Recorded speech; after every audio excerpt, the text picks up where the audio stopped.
See how fucking fast that was, guys? Holy shit. See how fucking fast that was? Holy shit, guys. Refreshed. I think they're refreshed.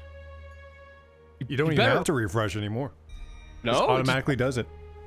Oh, cool, cool. Hi, chat. I'm back. Did you miss me? Of course you did. That's really neat. We had a lot of shit happen last time. Dude, yeah, it was insane. Oh my god.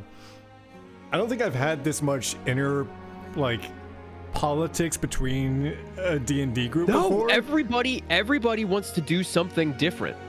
Well, almost everybody. We have, like, tiny factions. So, long story short, chat, in order to progress, like, where we are, physically, in order to get through a gate that's being guarded, massive gate that's being guarded, it's being closed, basically, and there's no way to get through it, like, legally. So, here we go. The politics are, we have to make sure that a child dies. I mean, child is kind of stretching. He's 18, but he's still young. We have to make sure a kid dies, whether that's through civil unrest, whether that's through us directly killing him, whether that's through poison, whether that's through, you know, whatever, or guess what? We D&D the fuck out of it and somehow get out of it with him alive. Either way, it's going to be a lot. It's going to be gnarly. That's what Ronan wants to do. He wants to just cause chaos and take the guy, capture him, and then hold him hostage. But there's a lot of other moral implications to that, too, with the different factions that we're focusing on right now. And but it has to be pinned on the Imperium. Yeah, we have to make sure that it looks like the Imperium did it, because this guy's very well loved. The guy we're trying to kill is loved by the city. So it's nuts. Well, you'll explain. You'll get to hear more in just a second when we're gonna get to the table. Is that you ready for that? I'm ready. Get in there. All right, let's get in there. Let's go. Rectum whistle. Rectum whistle. Yo, I didn't know it was porn. Hi, everybody. Very Are we live? Hello, and welcome to tonight's episode. I don't fucking believe this. God, I love you guys. Our pirate-themed, One Piece-inspired D&D campaign. My name is Ruben, your DM for the evening. In just a few minutes, we will jump into episode 35 of the campaign. If this is your first time joining us, this is not the Disney Channel, clearly.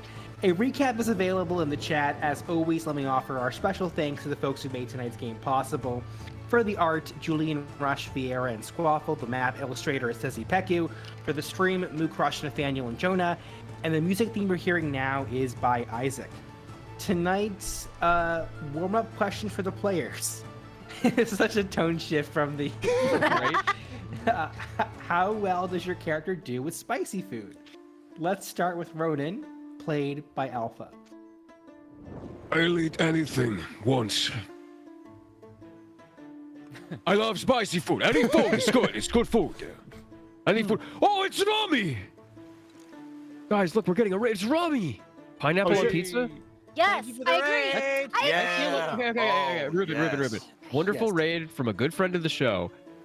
2 questions this time. Spicy food, and do they like pineapple on pizza? Ooh, yes. Does Ronan like pineapple on pizza? I love pineapple on pizza. It is spicy in its own right and delicious, and the sweetness.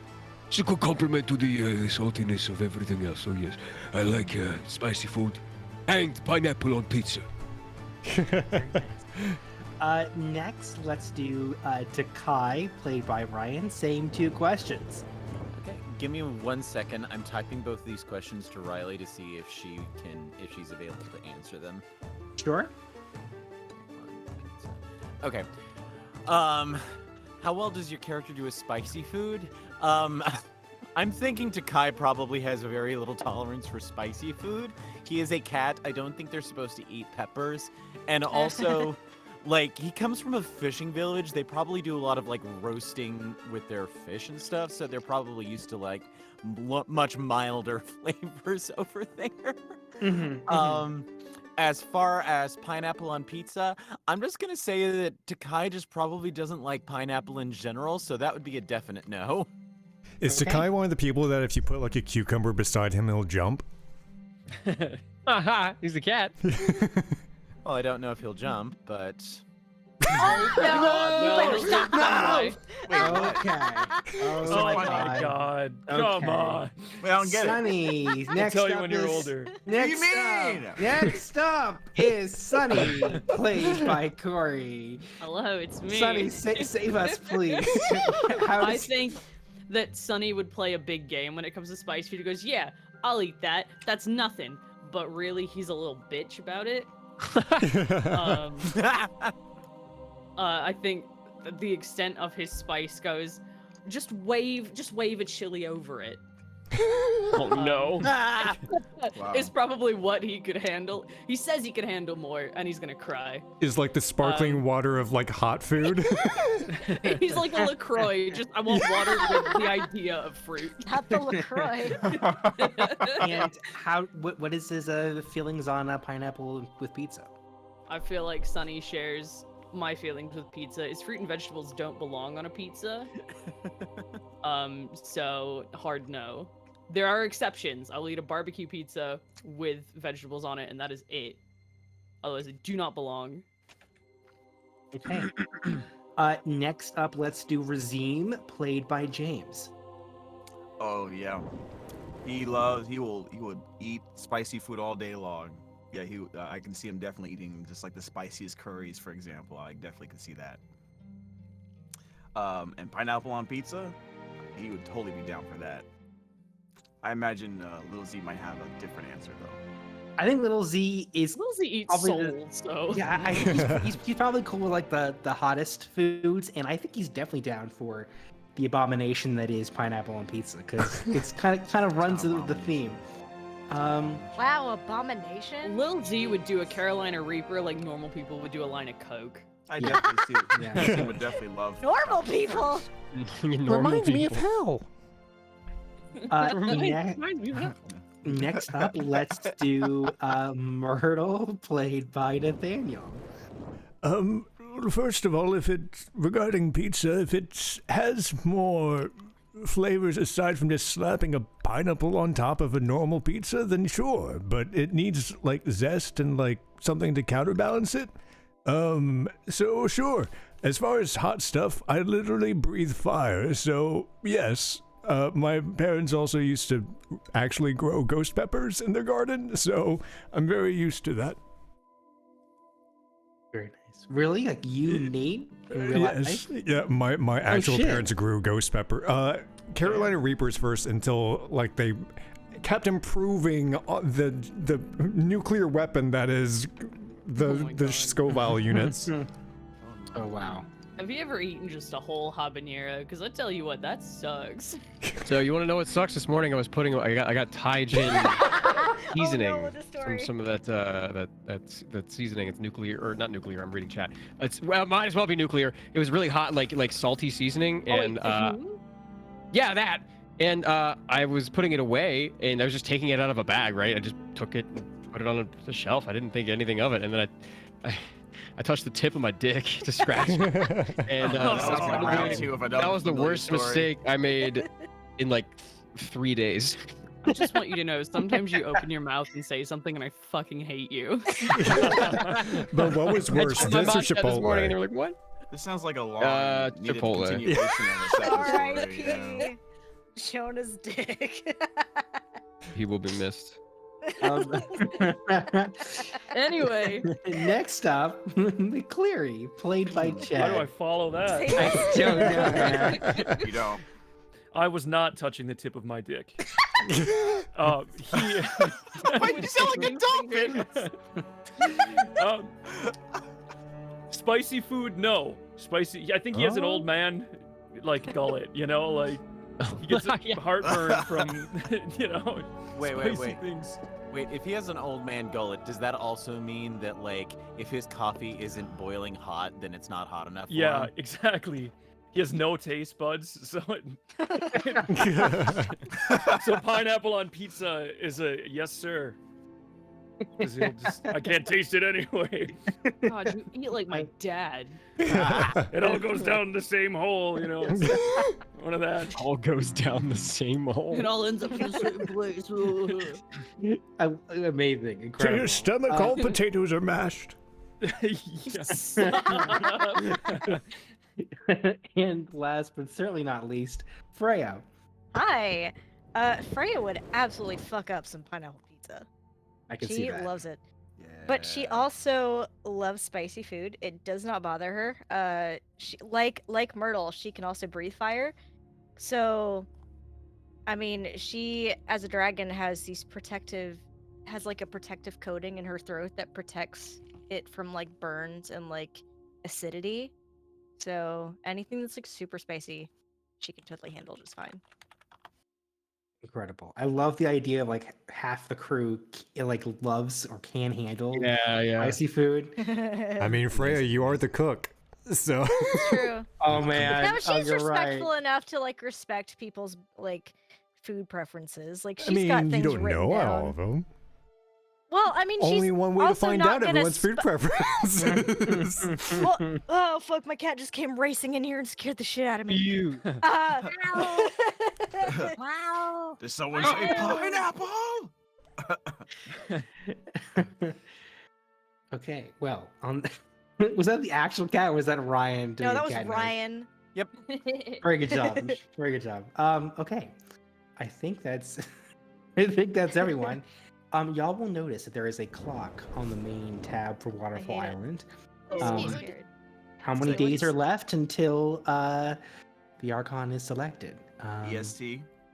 Don't we have we have fights today? Today's fight, right? We have fights today. We Yes. have fights today. Let's go. Fighting. But first, let me give a recap from what happened last time.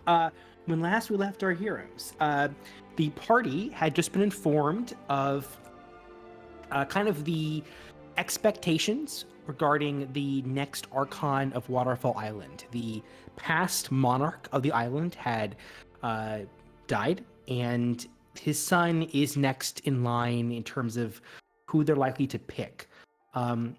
Addison, the lieutenant of one of the other pirate crews in the Grand Line, told McCleary, and McCleary then told the full crew that Henry Vermeer is weak and would likely be easily manipulated by the Imperium to keep open access through Heaven's Gate, which is a Panama Canal-like structure in the eastern part of Paradise in the Grand Line. The crew, the Limelights, were split about how exactly to handle this.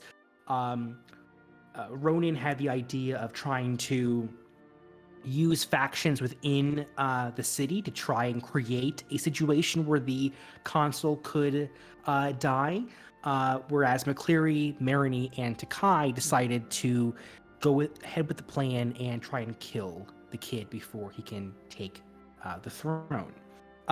Meanwhile, the Freya, Myrtle, Ronan went into town and tried to get more information about the city's structure and what's happening in the city.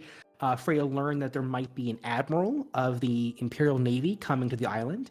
The next morning, Addison, as promised, gave McCleary a map of the palace, which he has not yet opened, but would provide some details on how to potentially infiltrate should they desire to do that.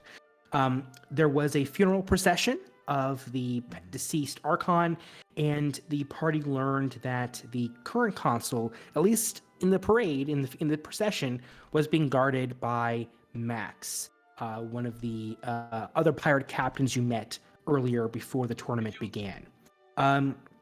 The tournament itself then got kicked off in exciting fashion with the solo competitions. For those who are following along in the Twitch chat, there is a bracket on the Alpha's Discord server if you're curious of seeing that in real time. Myrtle faced Desage, a bard, and came out on top after a pitched battle. And we have left off in the middle of a battle between two members of the party, Razim and Sunny. So let me move y'all over This has there. been wild. This fight has been crazy to watch. And I'm going to, both for the content, but both for this particular fight, but also just like general vibes. I kind of want to encourage y'all to actually, hit each other and not Yeah. just kind of, Hey, go I've been around. getting Not hits. just be a We- bitch. we been- So- I've been hitting him every fucking round. Don't Yo, start you guys, this yo, with what are you me. talking about? I've been hit a ton. He got hit for 45 from a cone of cold, so he's been. Yeah, you hit hit I'm- me once. I'm just Yeah. giving feedback. Ice but- strikes. Here we go. Yeah. McCleary couldn't So- see half the fight because one dude was invisible. Oh no. All right, so I think we're now back here. I think you should take that as a threat. I don't recall whether it was actually Razim's turn or. I think Yeah. it was we finished Razim's turn. I think. Okay. No, no, I still have my turn. I What did. is I this? did a. I think at the end of that turn, I attempted to do. I mean, during the turn, I did a hold monster. I think we said it didn't work. And No, you then- cast Ray of Enfeeblement. That was the last thing you did, and we ended. instead of the hold of whatever it's called. Right? That's right. That's right. Old monster. So I think Okay. it is then Sunny's turn. I still have the ability and the spell points to do one more thing as a bonus action. So Sure, and please. I kind of want to RP just a little bit before I do it. So Role play in our campaign. I want to have a dialogue. If that's okay. Of course. You go- sly go for dog, it. you got So, me monologuing. So I think at this point, Razim has been wounded multiple times, been damaged quite well by Sunny, and he landed that enfeeblement spell. Then he raises his arm towards Sunny as he spends 2 sorcery points to make this next spell a bonus action. But as he prepares to do it, he pauses for a second. Can I have Ruben? Can you tell me what's going on? I guess the main players that are watching us all the way from that throne up there. Yeah. What do I Right- see? Oh, up there, you Yes. previously had seen the white-haired figure who you did not recognize, along with Achilles and Addison. They are not watching this current game. There is instead someone who is not sitting in the main chair, but is off to the side, who has been managing the announcements up to this point. I would describe him as a kind of middle-aged half-elf in like long, flowing golden/yellow robes. He has a device in his hand, kind of like a fantasy microphone that's been projecting his announcements before each match to the crowd. But not all the dignitaries are here for every single match. I think you probably saw them present for the match that had Lucas in earlier, one of the Imperials. You saw some Imperial folks in the box. But because this is like not the preliminaries, but like the earlier rounds of the solo competition, you're not getting a full house. It's more like 70-80% kind of full, and a few kind of secondary VIP folks in the box, if that makes sense. Okay.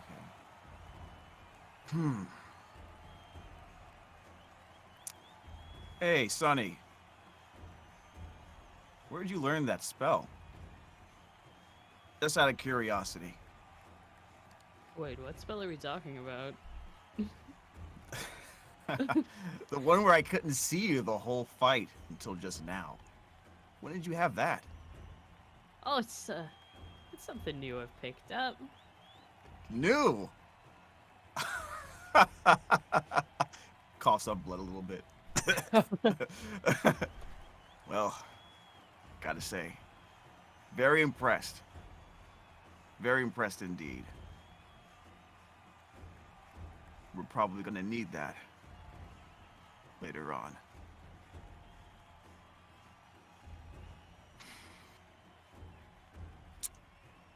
You know what? What? He puts his arm down. You got this one, kid. What? Wait, what? Hey, Judge Guy. And we have a pause in the action. The crowd is waiting in anticipation for the conclusion of the matchup. Yes. Why are you? Your opponent is in front of you. I don't have any spells left, and I'm pretty much gone, so I surrender. He's been mortally wounded from a spell that has inhibited his intelligence, and that we have an upset. The 19th seed over the 14th Are you calling me seed. stupid? Intelligence. Sunny has advanced to Are you the really out of spell slots, James? Hey, kid. Do well, but be careful out there. You still have a lot of work to do. All right?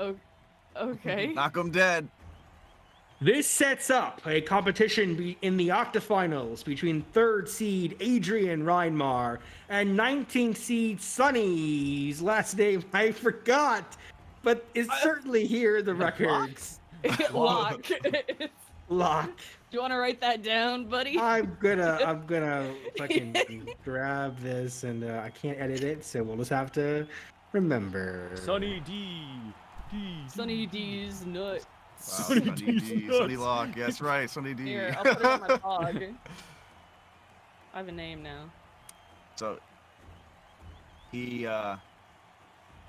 bows while he bows and waves at you with the hand that has the wand in it, and walks off the stage. Excellent, excellent. Wait, is that something you Sunny want to say? is very confused. He's just like, what the fuck just happened? What's the McClary? What's your reaction from the stands watching this result? Surprised. I didn't think that Razim would throw in the towel. I thought he'd fight to the end. Do I know where? I mean, I should know where like our crew was watching us, right? Yeah, Yeah. of course. Ronan's throwing a little bit of a hissy fit. Stop not- hinting! This isn't how you do it. This is not how you do it. I as I'm walking out, I shoot a glance at McCleary, and I keep on walking. But I guess for like a brief moment, McCleary would notice that that smile is not so much of a smile, but he's kind of putting it on. I see. But he keeps the act, and he goes and he continues off. Okay. Let me remove the two of you from the board. The next. Actually, sorry, I should use a character voice. The final competition in the doubles. 11 seed Marini versus 22nd seed Freya. This is gonna be fun. I'm excited. Let's go! Here we go. Let Freya me versus bring- Marini. Mary versus Freya. And tonight, for tonight's performance, the role of Marini will be portrayed by Ryan. Let's go. Sir Ian McKellen. Let me grab Theater. the tokens and give you guys control over them. Give me 1 second here. I am afraid. If this fight is over, can I technically take a short rest? Sure. To be fair, you guys are relatively if you use all your skills right, you guys are relatively equal in power. Like Bodies I- are not great in one-on-one combat. Ronan. Fuck. Ronan, can I? I want to bet. Oh, Go for it. no. Real quick Oh my question. god, we got another raid! Does anyone know what Marini's actual HP is? Riley says that whatever she has on her D&D Beyond is not what it is right now. It would be correct, I think, on the Pog, whatever Pog is on the ship map. What's up, you let me- sexy sons of bitches? Thank you, Kay, for the raid. Hello.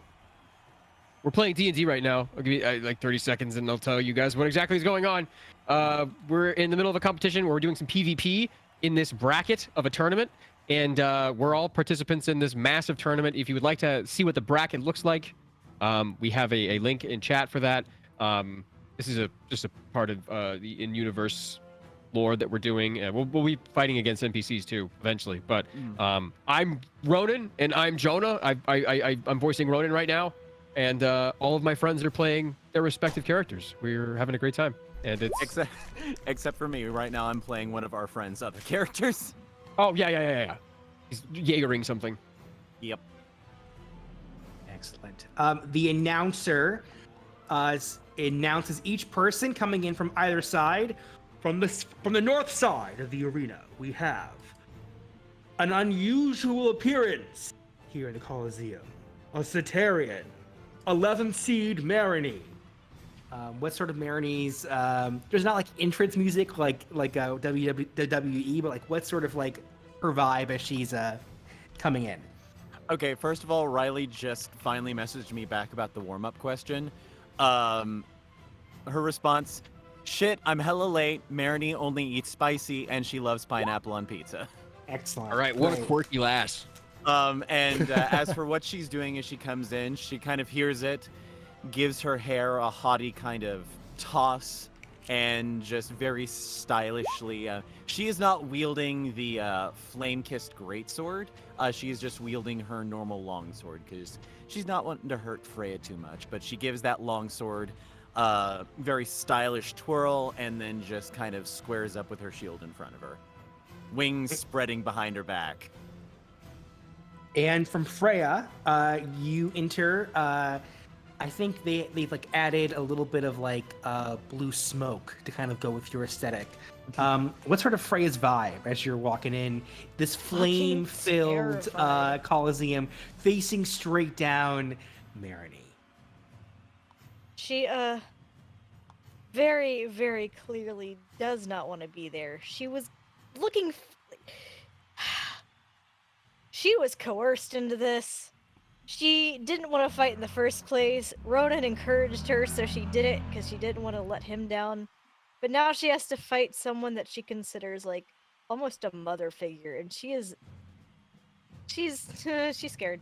A mother figure that could very, very much kick her ass. So she's very, very visibly nervous. So she. Huh? Oh, go ahead. No, go ahead. Marini is just going to call from across the arena. You know, if you want to give up, you still have the chance. Twirl sword. I don't. That would make me look really wimpy, wouldn't it? Yes, it would. I don't want to look wimpy. I'm not gonna hold back, okay? Oh, well, then neither will I, little bird. Neither will I. Roll initiative. Fuck. Dude, I unironically love Ryan as Marini. Yeah, yeah. Oh gosh. Oh shit. Okay, hold on. Listen, it is tradition in this group that at some point I am going to end up Jaegering Riley. Yeah, right. Did you last time, Jaeger? Did you Jaeger Ichabod at any point? I think you did. I think I Jaegered him once that one night where you were kind of unexpectedly gone. Okay. Yes. Yes. But that was it. And technically, I did a little bit of everyone that one session when you guys met your duplicates. I'm pretty sure that you've Jaegered everybody and tipped the balance at least once, just from people being late or missing. Freya, you are up first. Okay. 45 feet separate you and your opponent. She's What do you gonna do? take one look at. Where's the Imperial group sitting? Like, who all is there? I know we probably discussed this.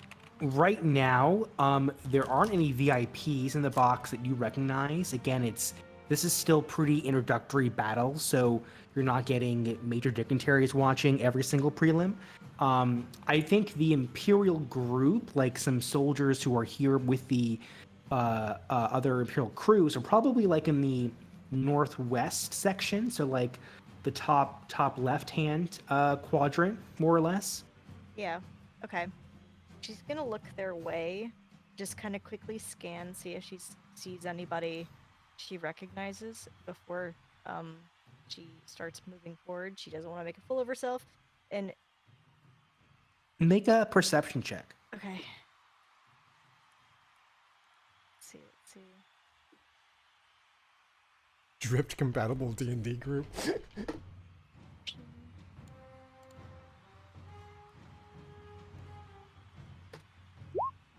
Oh no. Sending it.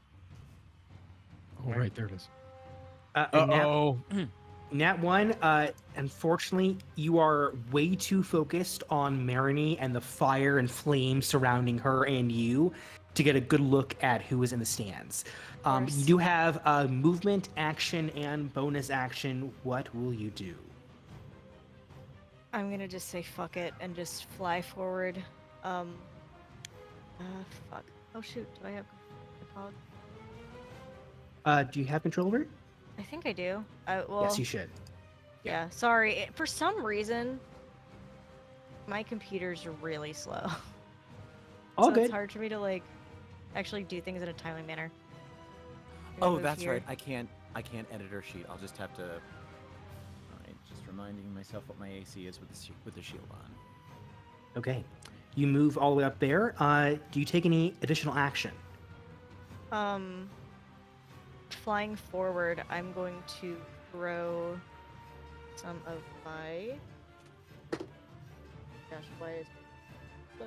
I'm gonna throw some of my daggers. Go for it. Roll to hit.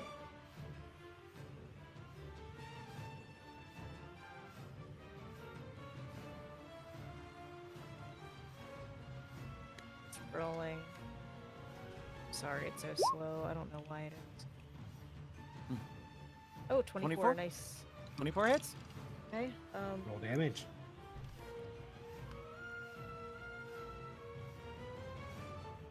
Shit. Go.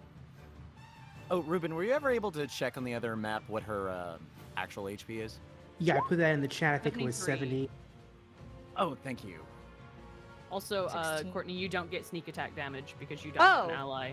And I didn't. Yeah, for some reason it says sneak attack. I just pressed damage. Yeah, that's and just it says that's sneak baked attack. in. So you just Yeah. -8.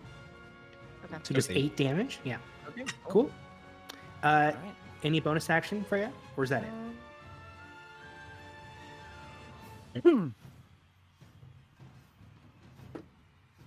Taking Can't you forever bonus to do action that. hide or something? There If is you don't have another- anything else to do. Going once. Yeah, I don't. I know. Okay. Nothing. Next up is Marini. All right, bonus action. Marini is just going to bring 2 fingers to her lips and blow Freya a cheeky kiss as she casts Hunter's Mark on her. What does Hunter's Mark do? What happened? Don't worry about it. You'll find out. Look what I just did there, Jonah. And then for her action, Ryan. for her action, she is just Nice. going to stride right up to Freya, whack her sword on the front of her shield, and cast Hold Person. Freya, I would like you to make a Wisdom saving throw. Dadgummit! Okay, I believe. Hi, Habib. Are you fucking kidding me? What did she roll? Oh, I'm sorry. It just caught up. I just saw the natural one. Never mind. Continue. Oh, Oh. Well, you are now paralyzed. You are now paralyzed. That's the worst status in the fucking game. Yeah. What's worse than a nat 1 and nat 2? All right. Anything else, Marini? Nope. She's just going to spread her wings ominously. Excellent. Freya, I believe you are paralyzed. Is it a save at the end of turn? I believe so. Yes. Right, making another Wisdom saving throw. Come on. What is Marini's save DC? Marini's save DC is shit. I have so much trouble finding these. How did you roll a 0? Well, Doesn't matter because I'm sure Seven does not beat it. Freya is still stunned. In front she's of paralyzed. Yeah. Marini, it's your turn. All right, she is going to shift the grip on our sword. So for narrative purposes, these are going to be bludgeoning instead of slashing damage. But she's gonna make a couple attacks with her sword. And are these? I'm guessing these are at advantage because she's paralyzed. Yes. These are at advantage, and you want to know something else really amazing? No. Automatically a They auto crit. crit. Yeah, if I hit, they auto crit.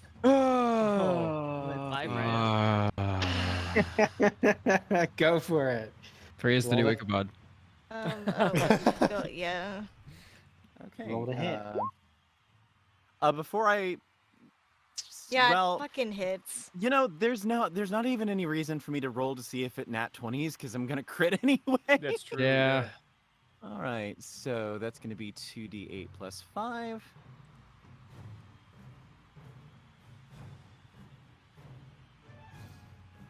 You're a rogue? What's your strength 5? Okay. You take 13 bludgeoning damage as she just gives you a solid whack across one arm. And what is your HP currently, Freya? 50. 50. I'll just add that to your thing, and then you can start posting that, Okay. and I'll make it visible to everyone. I still haven't gotten the hang of this stupid website. Oh, there we go. Okay. All right. Does a 17 hit? Yeah, it freaking hits, Ryan. I said I have an AC of 16. Okay. That might have been too aggressive. I apologize. Hit him All with right, the that's flat end of the. Oh boy. that is 20 damage. That's almost max damage. And you know what? I'm gonna put a first level spell slot into a smite. Go for it. Do you have to do that when you roll, or can you do It's that on as you hit, attack? I think, right? So you could technically do it after I you think hit. as when you Okay, hit, okay. you can declare I'm gonna cast smite. Okay. Okay, let's see. It's That's better than spells. Fuck that. I know, right? Oh, it is. It totally is. Okay. Sorry, I'm having to go through here to figure out exactly how much her smite does. Okay. All good. You're playing someone else's character. Totally all right. Attack With like an spell slot hour's to do notice. 2d8 extra radiant damage for the target plus. Like how Shades is still there with Shades is at the bottom of the fucking. I just noticed that. I was like, might as well get that off. What? Would I roll crit damage on this smite? I'm gonna hit with a crit. Mm. I don't know. I think so. I think it would apply if there's an effect that applies to attack. This is part of the attack. Okay. Okay. That's gonna be 13. What is it? Radiant? Wait, did I really only roll that much? Yep, 48. Okay, smite. Okay, yeah, for 13 radiant damage. Yeah, I have 4 health. And after that, so second strike, she gives her sword another twirl around, basically kind of around your head, and smacks your other side with it as a gush of radiant energy comes out. And afterwards, she is just going to hold the blade under your chin and say, "Well, little bird, you want to keep going?"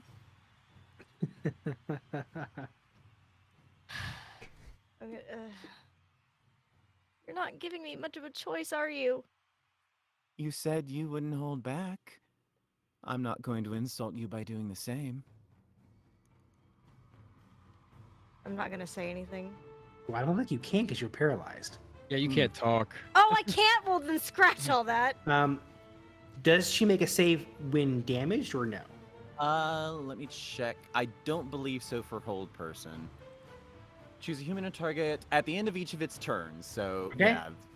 So All right. Freya, it is now Freya's turn. Freya, make your save. Wisdom saving throw, please. Let's go, Freya.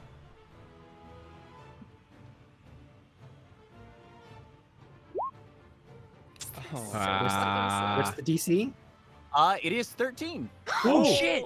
Yes. All right, you're able to shake free, but that is at the end of your turn. So the next turn, if you survive whatever's about to come, it does God. mean though that these attacks are no longer at advantage. Yes, it does. That is true. All right. Oh, All right. Let's see All if right. you survive. Go for it, Marini. All right, Marini is going to pull her sword back and say, "Last chance, dear." I promise not to hold back, and I'm not going to. All right then. Does a 14 hit? No, it does not. Ah! She ducks. it would have collided with her. Oh. Wait a I'm minute. not- Wait a minute. Well, What? Crit, second attack, Yep. Oh. 2 attacks. You don't have to roll damage because I'm assuming this is not a fatal blow. You're trying. Of course here. not. And I already knew what I was going to do narratively. Or is Go it? for it. Freya, as you duck the first blow, you suddenly feel just this enormous weight of air as the sword comes smashing down and just touches your shoulder.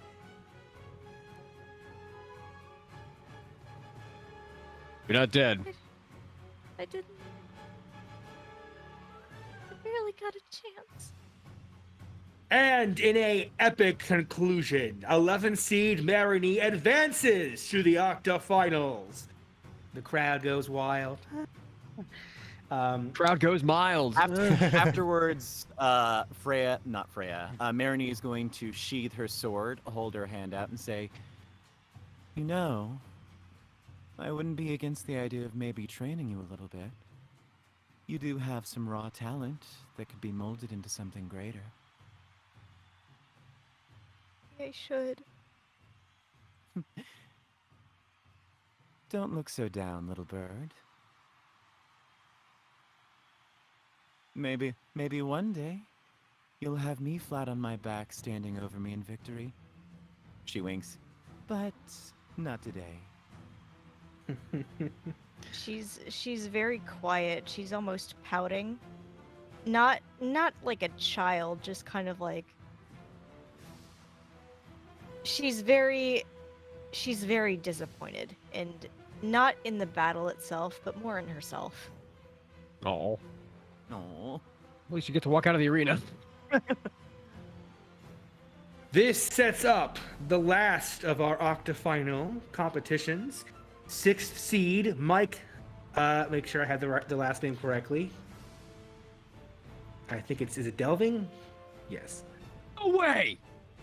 Versus Marini, 11 seed. We're right. We were right. Fucking Mike Delving and Adrian Reinmar. Yeah, I called Mike, Adrian Mike, Reinmar like 3 weeks ago. Mike D is also a fucking member of Beastie Boys. Mikey Yeah, D. He's here. Holy shit. The guy that killed my other character's fucking family. It's all coming together. Connecting the threads. Let's see here. Yeah. Okay. Let me move stuff over. I'll move the map over to the next. Make sure I have this correct. Yes. Okay. The first fight of the octafinals, all of you are able to watch. Those of you who were in the last 2 fights can take a short rest if you want.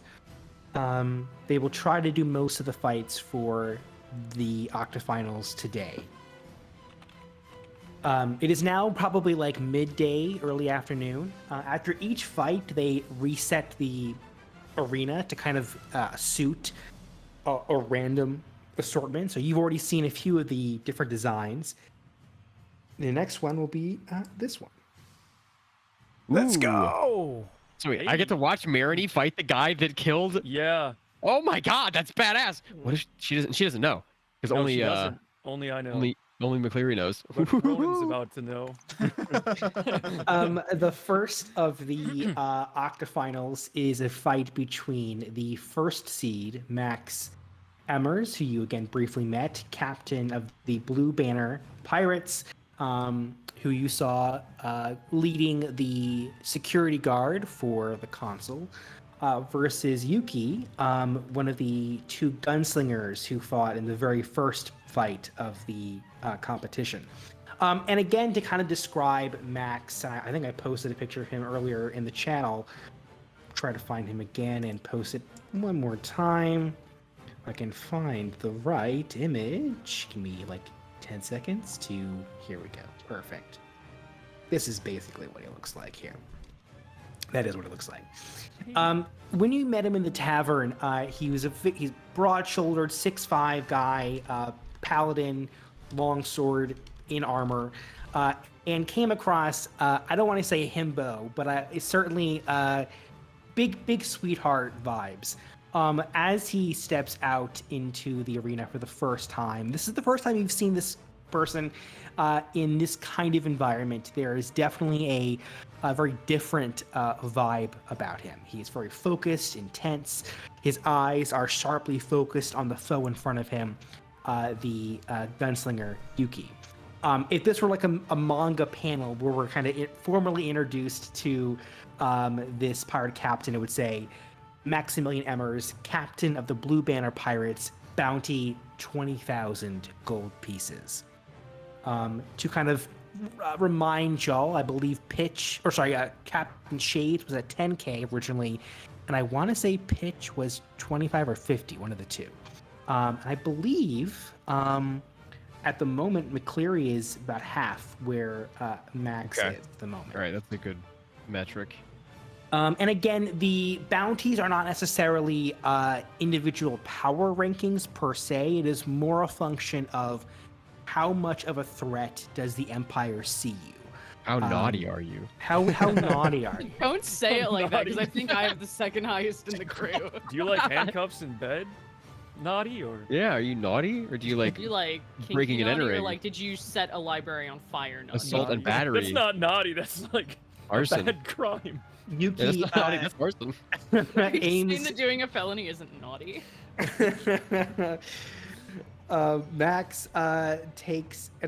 Yuki takes his pistol, or a pistol, but like his, well, I guess it's a pistol, aims it towards Max, and the battle is initiated to the crowd's delight. Max very quickly deflects the initial attempted shots at him, letting the bullets ricochet off the bracers, not even needing to use his weapon or shield to dodge. He then lifts his Holy Avenger, that Marini and probably Myrtle, given your knowledge of artifacts, would know what this weapon is, towards the heavens, and then slams it into the earth. You feel, even in the stands, a massive kind of shaking of the earth, even larger than when Ronin was fighting. This is some considerable strength in this figure.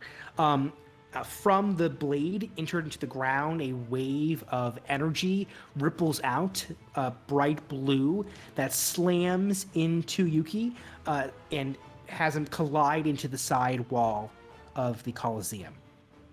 It leaves him prone for a moment on his knees, and Max closes the distance in almost an instant and brings the business end of the blade towards Yuki's neck. Yuki immediately yells out, "I yield!" And Max withdraws, pulls the sword back, and then kind of that focused, intense aura around him fades, and he's smiling again, just like you saw him at the tavern. He reaches down and helps the figure up, and the crowd begins cheering his name. Max, not unexpected, advances from the Octas into the quarterfinals. Takai cheers really loudly for Max.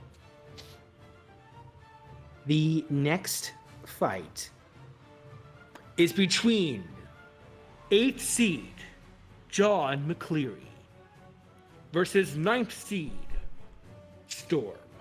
Let's go! Oh. I have to fight an X-Men character? Yeah, fuck, man.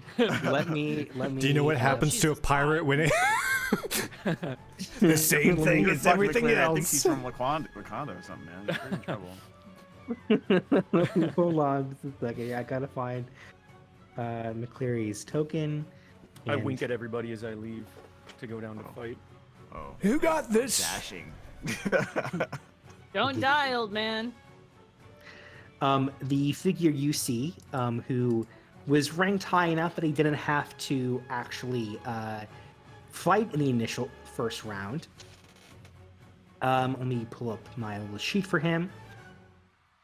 It is a lot to manage all these NPCs. I'm sure. Storm is a Goliath barbarian. I would imagine that Ronan probably has faced him several times over the past few months during his stay here. He is probably 10 feet tall. He is covered in tats. I have like a picture I quickly found earlier. Let me see if I can find. Yeah, it's pretty. I like this one. It's generic but cool. This is kind of what I'm imagining this fellow looks like. You know, he has a mohawk. He has a great axe with him.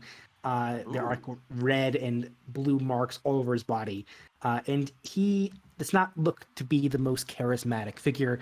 As he enters, steps up to the middle, this King of the Hill like environment, and let me make sure I have his health set up. Yes, cool. All right. So, with that, McCleary, roll initiative. Oh man. Wait, where the fuck And is just to keep things, I will have all of the rolls for this open.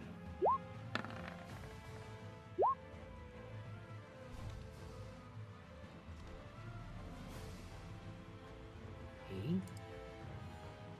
One. Oh, perfect. Cool. And 26. Wow. Okay. McCleary, you go first. A barbarian, this changes things. Why do I always have to fight the big guys? He says, I'm going to unsling Karen and make Okay. 2 shots at him up on the cliff there. Go for it. All right, let's see. So, first attack. 15. Hits. All right, second attack. 27.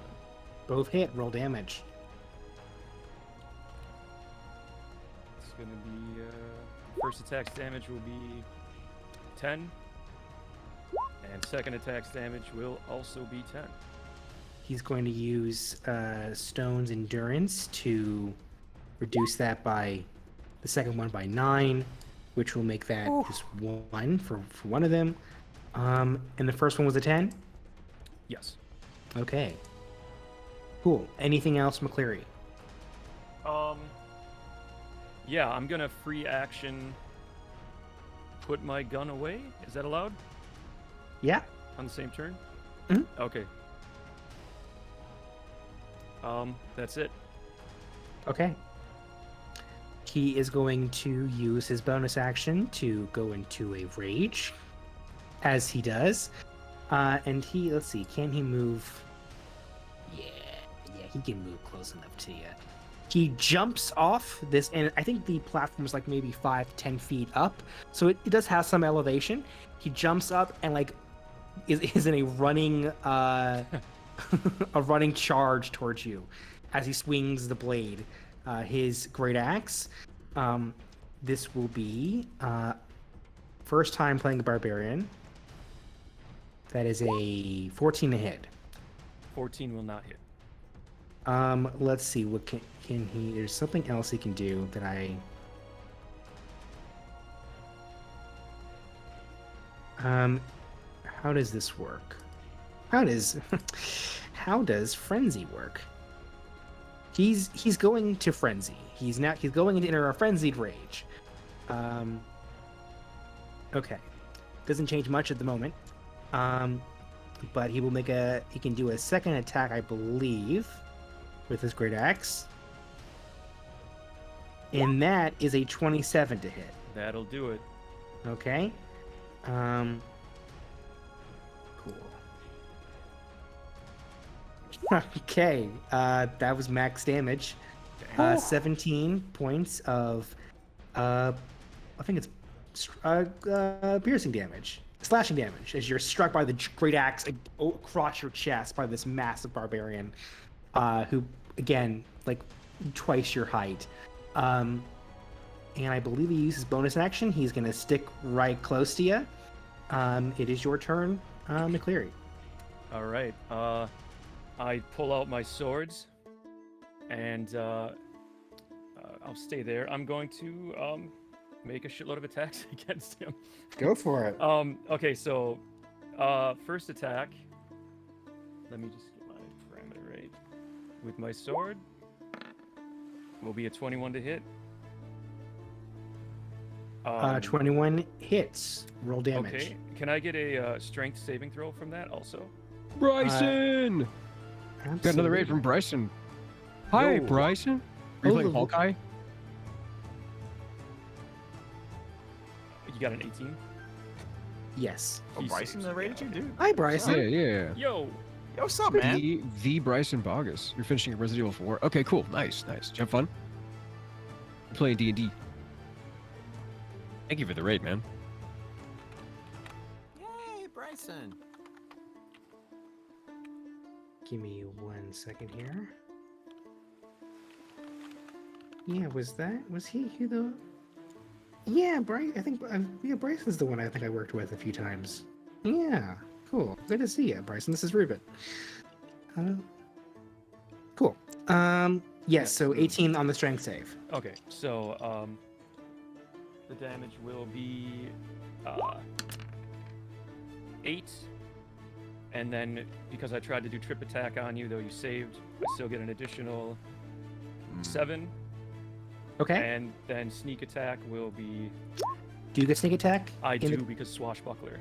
Okay. If I'm cool. within 5 feet of someone and there's no one else within 5 feet, I can sneak attack. That's cool. I love that. That'll be an extra 9 damage there. And then my Word. second attack will be What? Holy shit. 23 to hit. That also hits. Roll And damage. my bonus action offhanded weapon attack Sheesh. will be 16 to hit. That will also hit. Okay, Jeez. so here's the damage for both of those. 9, and then Jesus. 8. 8. Okay, you've inflicted a shit ton of damage on him. You've inflicted, by my count, 52 points of damage. And guess what? Y- Action surge. Yeah! Oh my god. Jesus Christ. shit. Can I do anything? I can't do anything, I don't think. Man, Go hits So for are I'm it. coming going and to they don't do- stop coming. 2 more attacks on him. Hold on. What is rage? Does rage do anything? It Oh, halves rage- damage. Rage Oh, halves half your damage. damage. Oh, it Yeah. does have. Okay, it halves it. So it should be, instead of 52, it should be 26 that he's taken. So let me add this back real quick. Thank you. I was like, this can't be how barbarians work. No. Yeah. Okay. So yeah, go for it. Okay, so 2 more attacks. First attack, 20 to hit. And 20 second hits? attack, 21 to hit. Yep. That was it. Go So- for it. 12 half to 6, Okay. and 10 half to 5. Okay. Also, and then I'm going to go ahead. Oh, you go ahead. Just so you know, for future rounds, Ruben, Barbarian should have 2 attacks normally, and then Frenzy adds a 3rd. I think he raged as his bonus initially. Yes, but you only did 2 attacks with Frenzy last turn. Oh, so we can do. Sorry, say that one more time. So Barbarians naturally have 2 attacks that they can do at this level, but with Frenzy it gives you a 3rd one. I see. Okay. Isn't frenzy you have to declare it one turn and then you can start frenzying the next turn? Yes. Or yeah, so he Okay. could frenzy now. Gotcha. Okay. Is that where he does increased damage but takes increased attack? Or is that, oh, that's reckless. No, That's that's where he reckless. gets 3 attacks at you. Okay. Okay. will Anything do it. else, McCleary? Yeah, just for the sake of it, I'm going to go 5, 10, 15, 20, 25, 30. And I don't take opportunity attacks because of Swashbuckler. Just gonna Okay. move over there. Just to I love Spy. dance I got around him. this is good. It's good ability. All right. All right. He is going to close the distance on you, of course. Why not? He will make his first great axe attack. Jesus, he's not rolling great at all today. 11 will not hit. Yeah. Yeah. I'm gonna do it again. How does a That'll do it. 24 do? Okay. All right. 6 points of slashing damage. I think narratively what's happened is I think he is used to fighting people like Ronin and other big guys, where it's just a match of physicality, and you just have a great deal of battle sense, that I think he's unprepared for. This shows like, yes, he is physically stronger, but McCleary's been around the block a little bit. You know how to Yeah. handle this sort of thing before. You are not, I think, in the least worried about fighting a bigger guy, because you know that they aren't that fast, as you've found. He will make his frenzied attack for his bonus action, and that is a 23 to hit. That'll hit. Okay. And that is 13 points of slashing damage. Okay. As he takes the hit. You packed quite a wall up there, big man. McCleary, you're up. Okay. First, I'm going to bonus action second wind myself to get back 13 points of damage. And then I'm going to make an attack against him. And yeah, we'll just see how that goes. Go for it. 24. Hits. Okay, because I hit, I'm going to try to trip attack as well. So can I get a strength saving throw, please? Absolutely. Push him down the stairs. That's a 27. That's safe. He's good at the strength thing, Yeah. admittedly. I mean, I'll still He also try. gets advantage, doesn't he? No, Yes. just Not saving on that. throws. Not on strength saves, no. On dex against effects that you can see, it says. Yes. Okay, I'll make the last attack and then we'll do damage just to make it Okay. easier. 16. Hits. Okay. He does not so have a great deal of armor on here. The first attack's damage will be 8. Have to Re- 4. Okay. Second attack's damage 9. 9 reduced to 5. Let me just check my number. Sneak attack damage 7. Reduced to 4. And then finally, because I did trip attack on you, that'll be 1d8. 7. 7 reduced to 4. Excellent. You are looking much better than he is. Good. good. Anything And for- else? Yeah, Yes. for the sake of it, he runs up the stairs. He just wants to keep him on his toes. I Come love on, laddie. Storm the Barbarian is going to. He's going to chase you up the stairs because, of course, you're now battling kind of in the middle of the arena. The crowd is going crazy. He will make his first attack reckless. Let me see what that does before I actually do that. You get advantage. He also gets advantage against you. Oh, he's cool. 25, that'll do it. Okay. Oh, wait, yeah. That is 10 points of slashing damage on this first attack. Okay. He. Oh, yeah. The second one does not hit. In the frenzied attack, bonus action.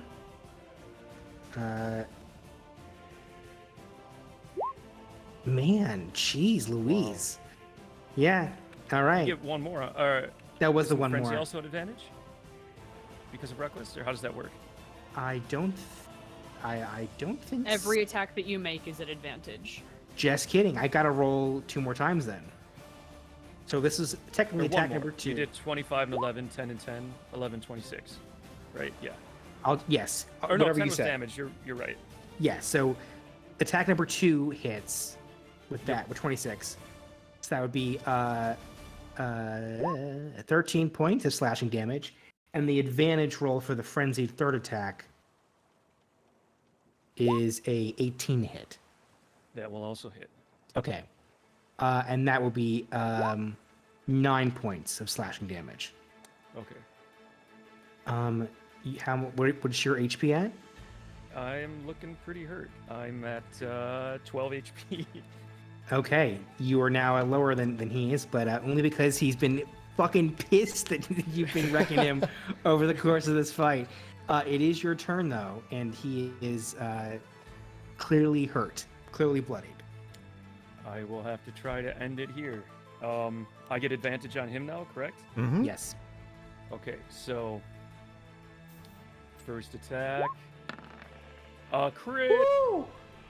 Wow, amazing! I love it. And I was also going to trip attack on that, so can I get a strength saving throw, please? Sure. Just for the fun of it.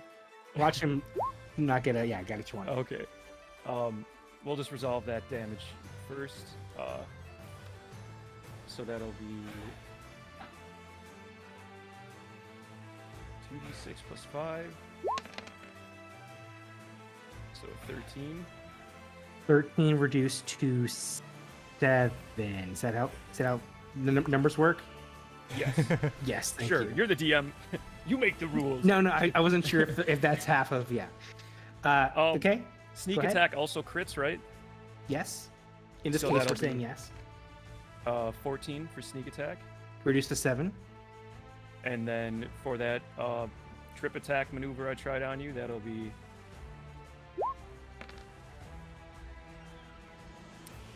8. Reduced to 4. Okay. And then my second attack Go for it. is a 26. I'm just going to roll it again to see if I can crit again. Okay, so 26. Yeah. And then Hits. my bonus action offhand attack, 17. Mm-hmm. 17. Yeah, 17 hits. Okay, so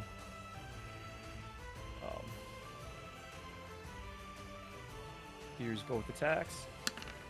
Pow, 10 for one. And 10 for the other. Damn. McCleary, how do you want to do this? Let's go. I want to say that I think as he's sort of kind of toying with them. You know, he's bobbing around his sluggish axe swings, and he takes a couple hits. He leads them up the stairs, and I want to say that he sort of parries his axe away with his two swords, like kind of catches it in the middle of them both, and then slides off with it, and then he just comes and hits him in the neck with the butt of his sword. So he's kind of like starts wheezing, and then he just trips his legs out from under him. So he Knocks falls on on his the ass. ground. Yeah. Crowd goes wild. Probably the first time they've seen him lose in this kind of arena battle, maybe except to Ronin on occasion. You have bested Storm. You've advanced to face Max in the quarterfinals. Congratulations. Oh, I was worried there for a moment. This sets up the first quarterfinals between first seed Max Emmers and 8th seed John McCleary. Okay. Let me clear the board of... Captain has advanced. That's right. The captain win. It will be captain versus captain. It will be Captain off. captain of the blue banner against captain of the limelights. Let me see what Marcus has sent me here on the side. Oh, there's not that. Okay. All right. Okay. The next battle that you will be witnessing is Izak versus Crooked Jack. This is very much a brawl fest here.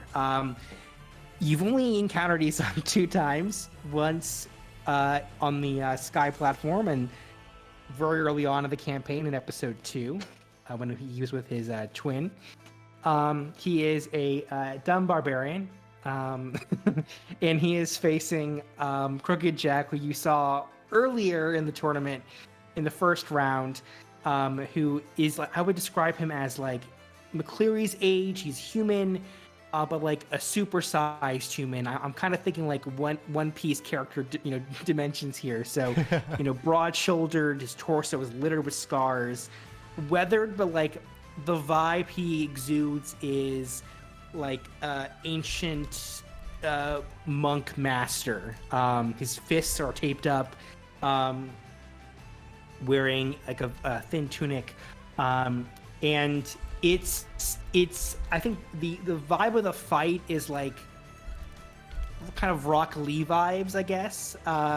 Like Izak keeps trying to go in for like particular hits, and he gets a few in, but every time he gets close enough to land something, Jack like slams him with like twice as much force, and yet the punch doesn't seem to even carry that much power.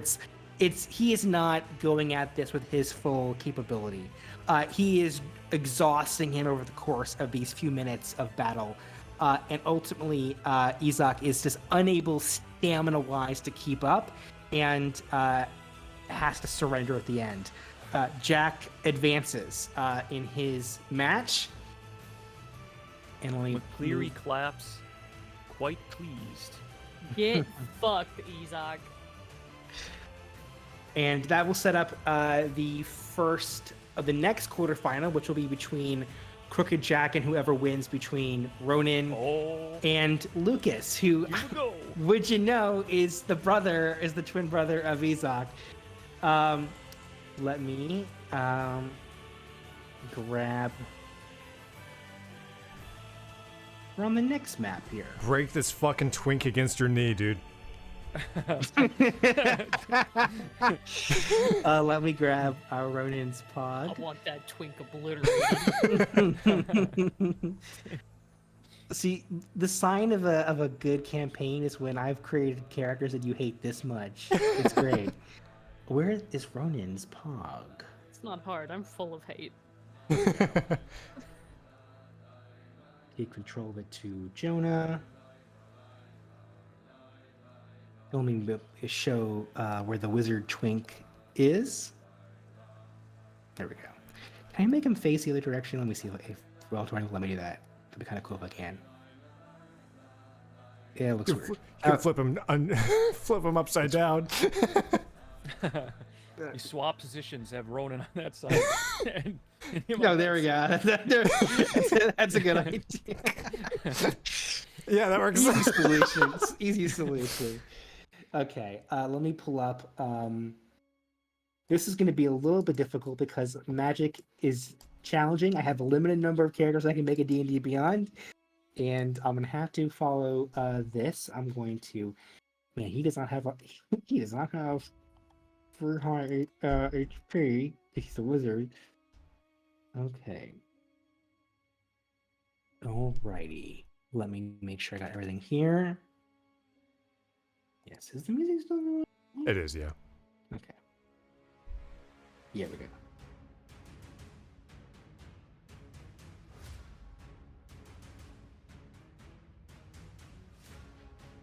Okay. Alrighty.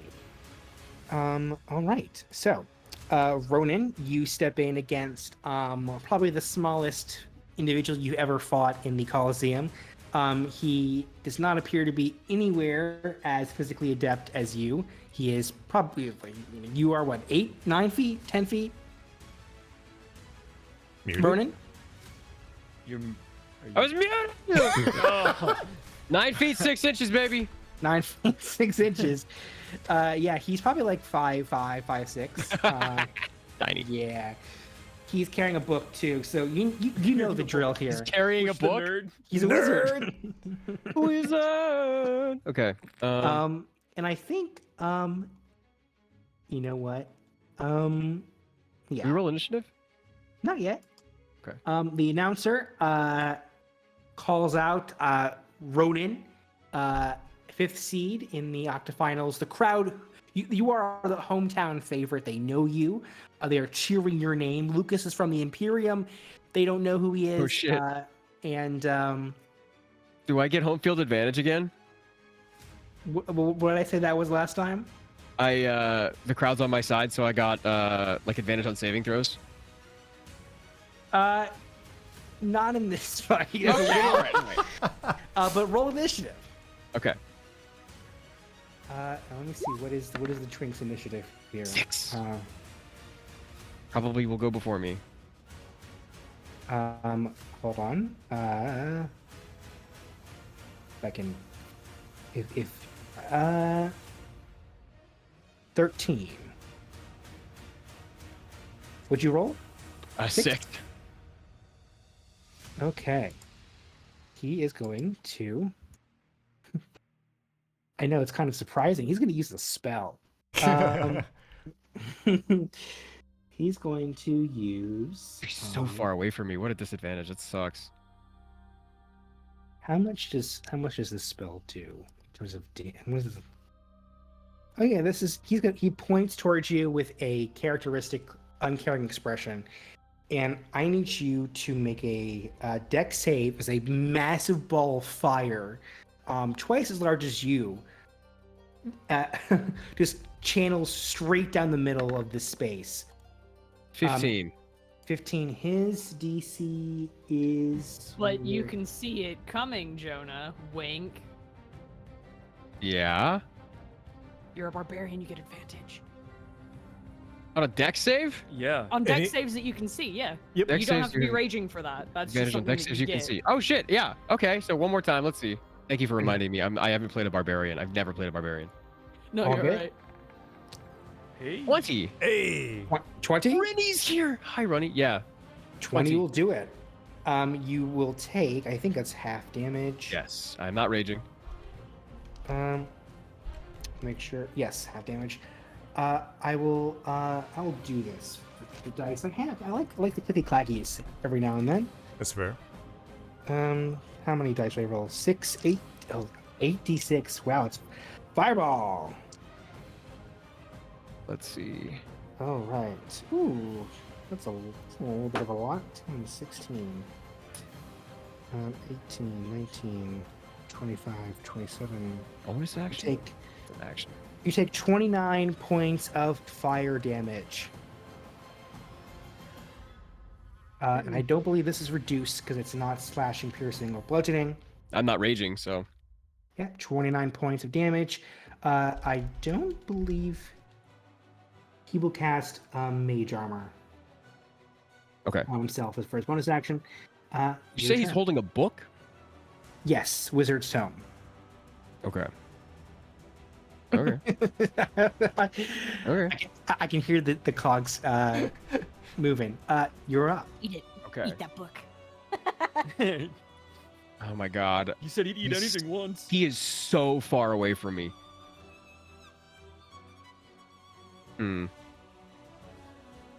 If I use my if I use my action to dash, I'm not gonna be able to do shit. Okay.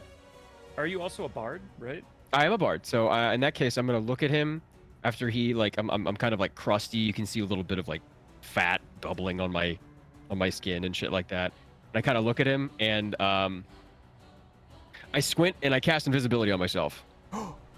Let's And I go. just disappear. There's a look of surprise. He thought he was fighting a barbarian grunt. Not so. Nope. All right, and then I use let's see. I can get hold on.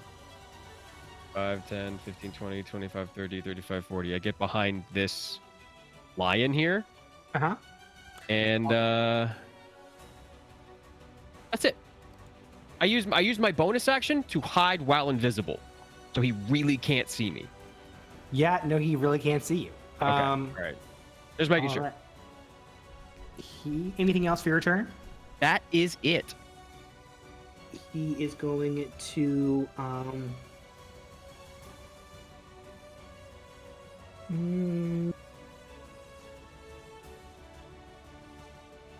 Yeah. I'm trying to think because I know where you are. I don't want. He doesn't know where you are. Yeah, right. Going to pass wall of fire. Let me see the distance and how that works again. It was so much easier playing a monk, I'll tell you that. I'm gonna draw it. Well, like a little invisibility indicator. It's a little ninja. Yeah. Yeah.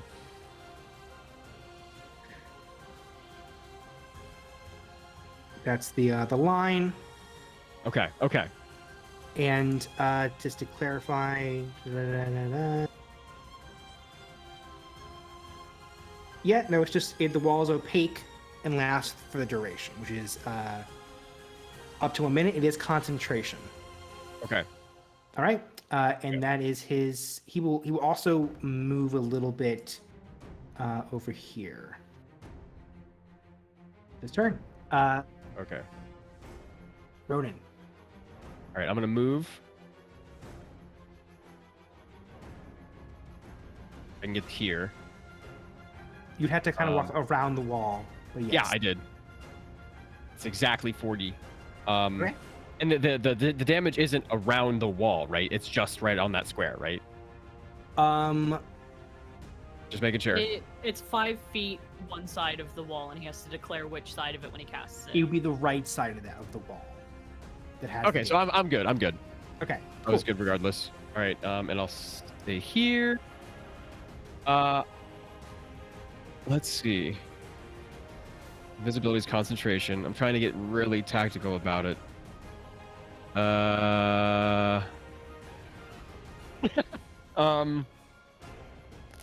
What's he's wearing mage armor? Yes. Okay. All right, give me a second.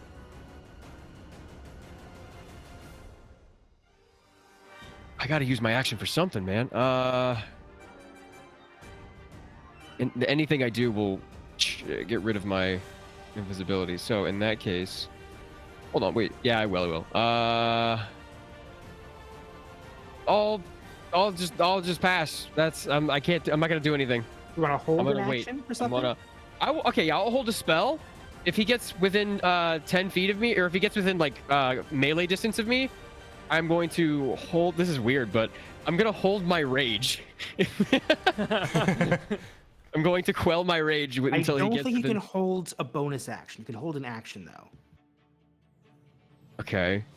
You can hold a spell. You can hold an attack. Yeah, I know. I'll hold the grapple. Okay. If he gets within 5 feet of me, I will grapple him. Sure. I will grapple him. I believe you. Okay. Next is Lucas. He still does not know where you are. He's growing concerned because he's a twink with a spell book. He's going to. He's a twink with a spell book. He already has mage armor. Let me see. Is this spell? This would make sense here. He will use it anyway. He will cast Detect Magic, which is centered on himself. This detects magic within 30 feet of him. I don't believe you are within 30 feet. That he can see, right? Can he see? Oh no, that you. I don't know. Does it do? Or it can go through walls. I'm not sure. Corey? I don't think it actually does. Between. I think he would. Technically, you're not behind a wall. It's like in a sphere behind you. It's blocked by like lead, like a foot of stone. Because it's open, it would go around. I don't think he. Yeah, I don't think it. Let me Google. Yeah, it says if you sense magic in this way, you can use your action to see a faint aura around any visible creature or object. So yeah, I don't think it actually exposes Okay. invisible stuff. I think he's just doing it out of fear. He will. Here we go. Detect magic won't locate an invisible creature. You need to be able to see the creature or object. Yeah, he's gonna hide behind this little pillar here, on the safe side of the fire because he's scared. He doesn't know where you are. That'll be his turn. Ronan, All right. I totally see him, right? you do, yes. 5, 10, 15, 20, 25. And I just say to break my concentration, and he kind of like apparates behind him. I say, I see you. And I grab him. Okay, I'm making And an so it's basically, that's it. Yeah, that's an attack. +7. 17. That hits. Okay, he is now grappled. And I can do 1d6 plus 4. No, 5.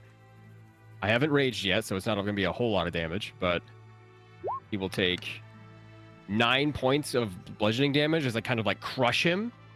And I would like to use my bonus action because, hold on a second. Let me double check and make sure that this is right. The honor strike for 1d4. Okay. I would like to use my bonus action to try and grab the book from him.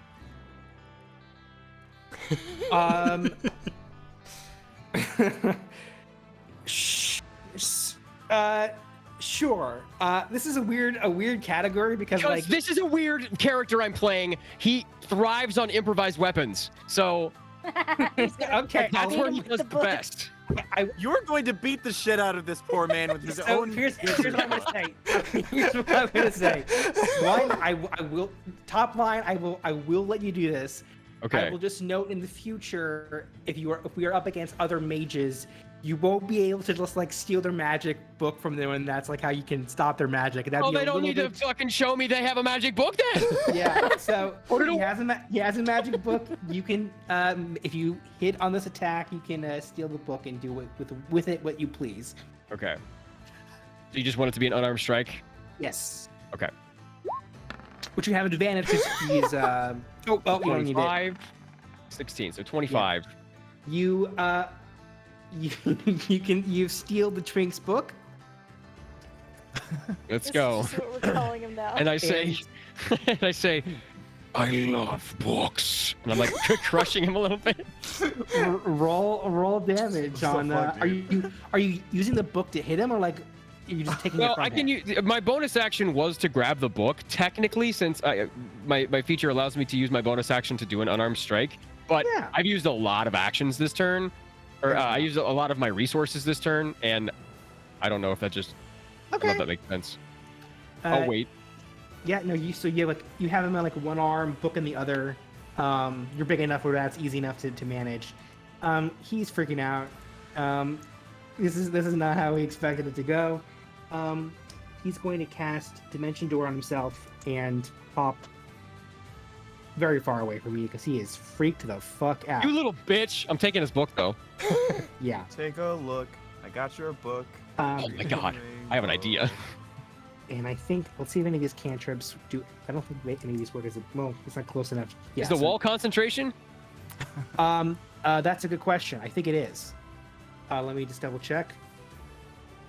It's fun. Yeah, a lot of improvised weapons. It is concentration, so he will have to make a con save of how much damage did you do for him? 11. What was it? Well, I'll just remember. It was 9. It was 9 damage. 9 damage. Okay. He has a +1. I rolled an 11, which I think saves that. So but just barely. So he will. So yeah, the wall stays up for now, but if it's hit again, potentially. We've got rated by Dick Planet. It's Dick Planet. Dude, I love Dick Planet. Go follow Dick Planet. They're great, wonderful musicians.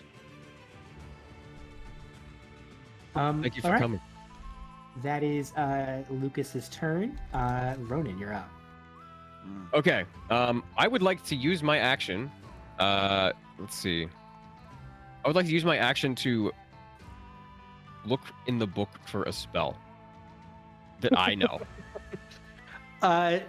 Sure. There are probably overlap between Bard and Wizard spells. There's a little bit. I mean, I'll just tell you what he has if that helps.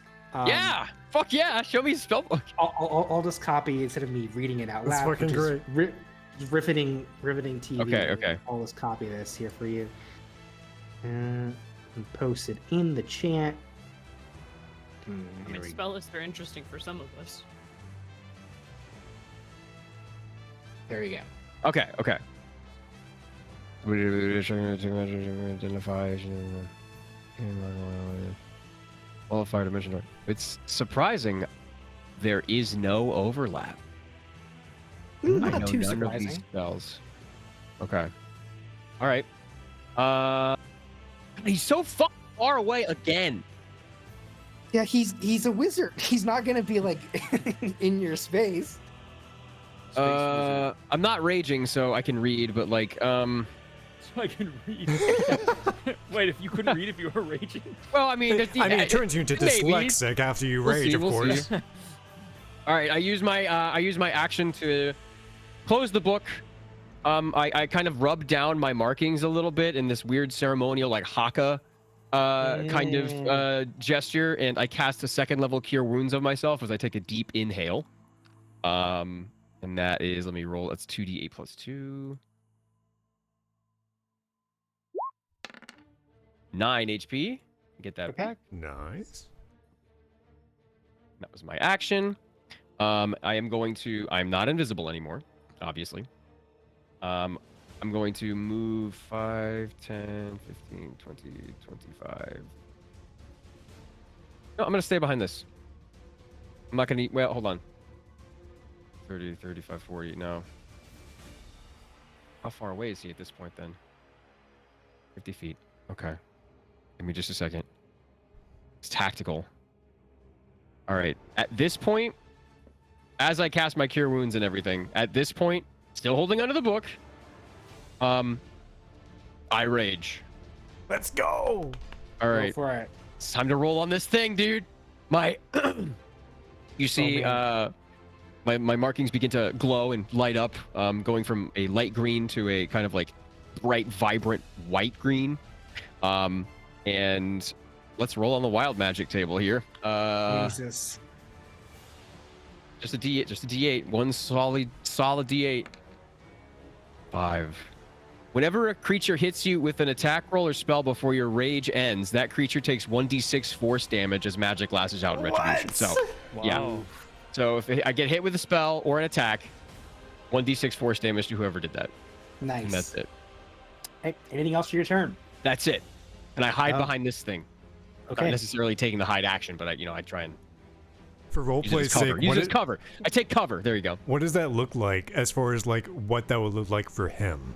With Oh, that you wild see the magic? markings start to raise a few inches from his skin, and they just stay there, like hovering around him. Oh, fuck yeah. Yeah, I'm gonna make sure.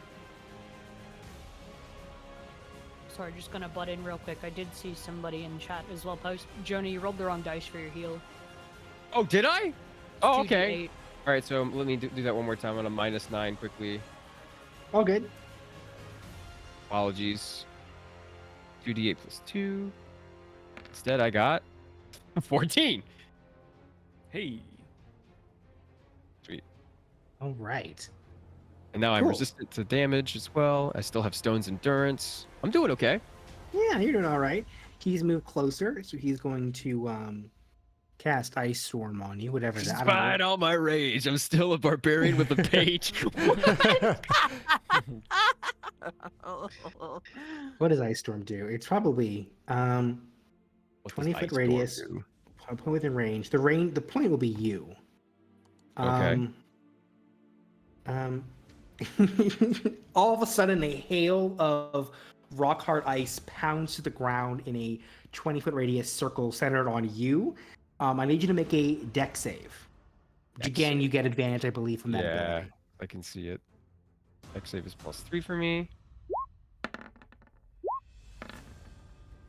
Ooh, 11 and a 10. You're not going to do it. Okay. All right. You will take. It's the wrong page. Oh, I had wrong dice. I am chat, just so you know, I am 3 levels in Bard as well, which is why I'm able to just kind of chuck these spells like I do. And I'm a wild magic barbarian, so. You take 6 points of bludgeoning damage, reduced to 3. Which is actually reduced to 2 because I'm resistant to cold damage as well, because I'm a Goliath. No, this is bludgeoning. Oh, this is You will- bludgeoning damage. Okay. You will take cold in a second. All right. That's that 3 minus 3. And you will take 2,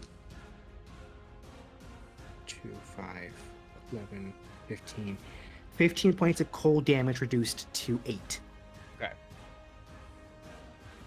And I believe it just makes the area around you difficult terrain, which I will just mark with 40 now. if I could figure out how to make a circle, that would be delightful. Here we go.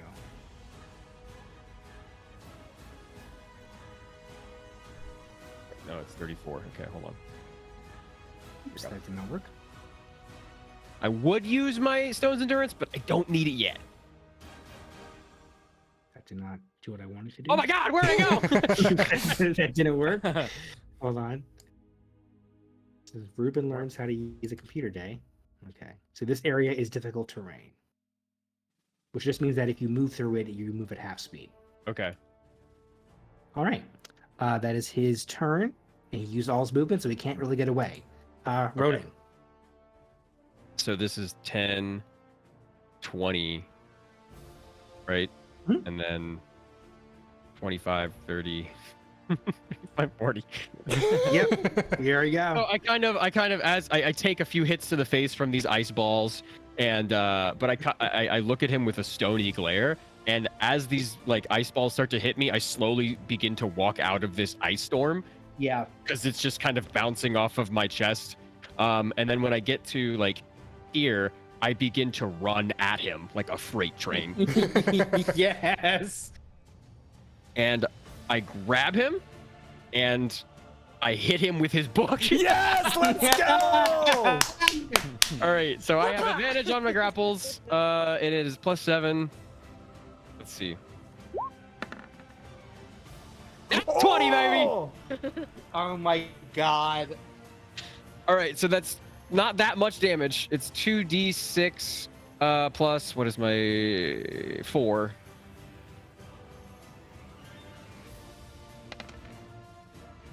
That is 10 points, Okay. and I can use my bonus action for my Tavern Brawler Strike, and that's another attack.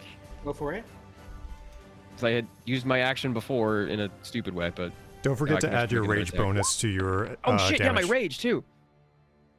10 doesn't hit, right? It does not, and also the wildfire dissolves. He fails the con save on the hit. Okay, let me see what my rage damage is. +2, so he actually takes 12 points of So an additional 2. bludgeoning damage. Yeah, All right. 12 points of book damage. and let's see. I had my movement to 40 here. Okay, yeah, and he's also grappled, and he doesn't have his book. I do. Yeah. Amazing. This is, by the way, the same guy who I think Sunny insulted to half death. No, that Oh was. wait, I can do that too. Was it the other one, or was it? I forgot which Um, one. I might have. I don't remember which one I called a bitch so hard he passed out. That might have been him. Whichever one was on the stairs. He And also then- he also takes a d6 of force damage because he cast a spell on me. 6. Yeah! Oh shit, he does. Okay, yeah. Cool. Yeah, that's my rage feature. I want to make sure I use that. And that is my turn. Holy shit! Let's go! Yeah, he's looking bloodied. He's right in front of you. He's grappled by you. You're grappling him. I am grappling him. He's going to use what does this do? So this is Ruben learns how magic works. Lightning. What does lightning bolt do? Can he? a lot of damage. Yeah. Oh, it does. It does do a lot of damage. And is it a space or? But yeah, I'm occupying It's a him. line. Oh, so the line is in front of him. Yeah. And I'm holding him. Wouldn't he get shocked too? It's a good question. I've never encountered. Right? Range? It's just crazy, right? This guy just grabs people. I feel like blasts out from you in the direction you choose. Okay, so it blasts. So you grappled him, and a blast of lightning just bolts out of him as if he like grappled some like bender or something. Okay. Make a deck save. Okay. I totally see these. 22. That will save. You will take half Okay. damage on this lightning. I will just roll this in the chat because it's a lot of dice. Okay. Good thing you saved. I think. Yeah, I think I need. Oh shit. All right. Wait. Reduced I'm reduced to what is it? 17. Okay, and I'm going to use Stone's Endurance, which is a D12 plus. What's my D12 plus my strength? So 4. D12 plus 4. Reduce What it does even that do? further. It reduces it even further by 13. So only 4 points of damage. Okay. Nice. If you hadn't kinda- done that and you had failed, you would be at 1 HP. I would be at 1 HP. Incredible. But as he electrocutes me with everything he has, I kind of just stare at him, and it hurts a little bit. You can tell that it's like singeing his skin and bubbling his fat, but he's just staring at this guy with white scleras, just like blank faced, as he electrocutes him. Fuck. That is his turn. He has no movement because he's grappled, and he can't use his action to escape because that was his action.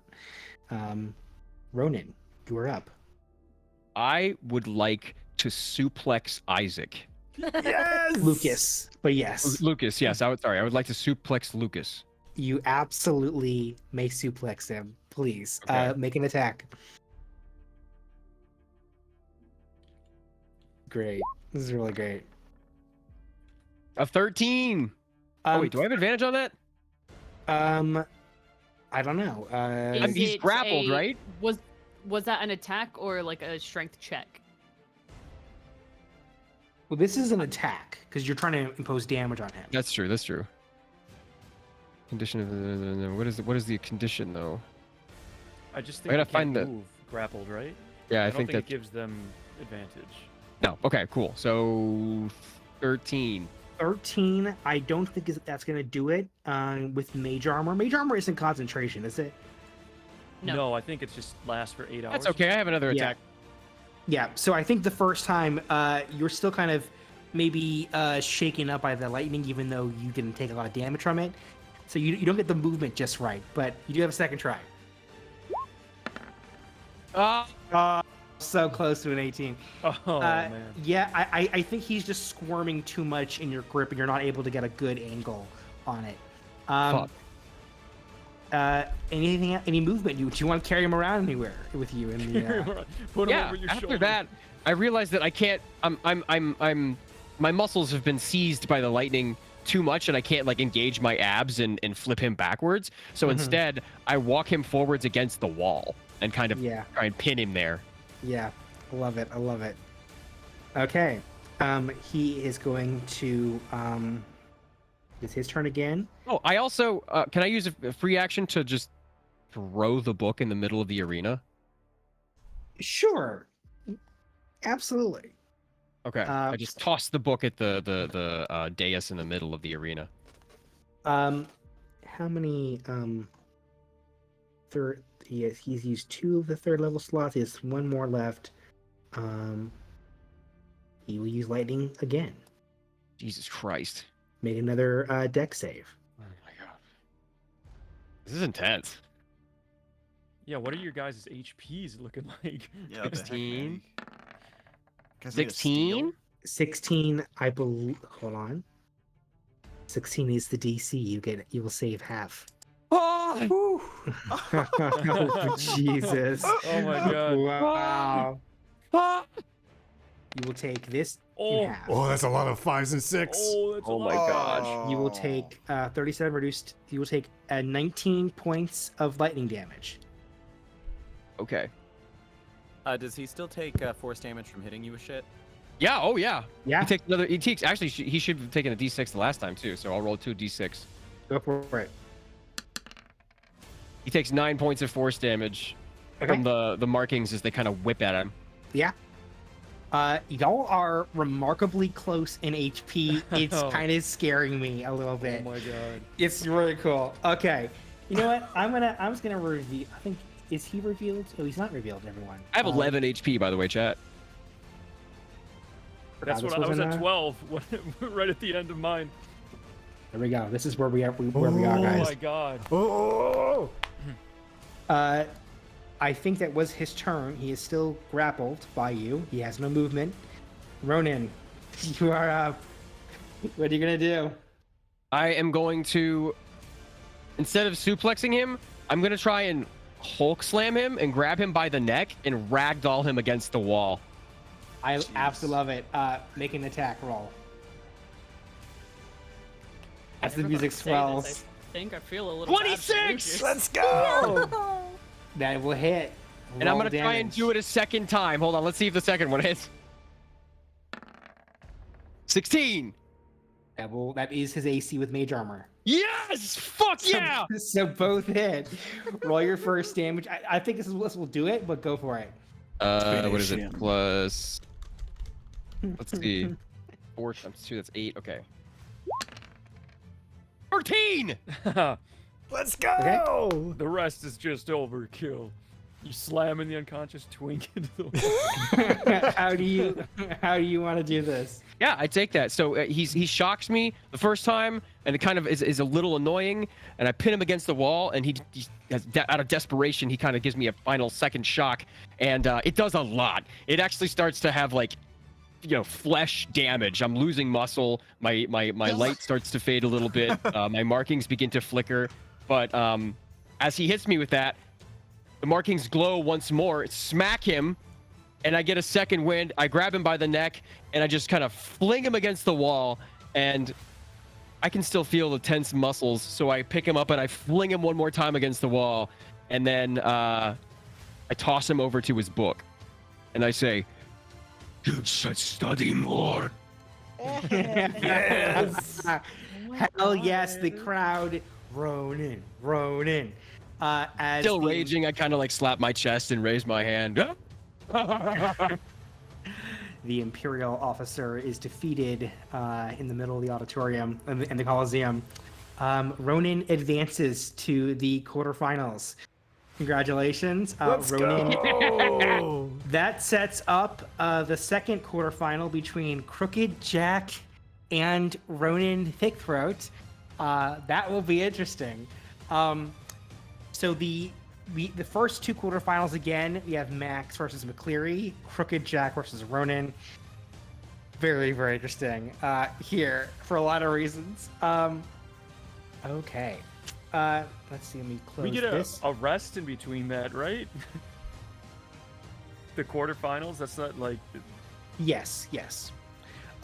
The announcer, it's now been, I think, between the Max fight, the McCleary fight, Izak's fight, and Ronan's fight. It's now kind of later in the afternoon.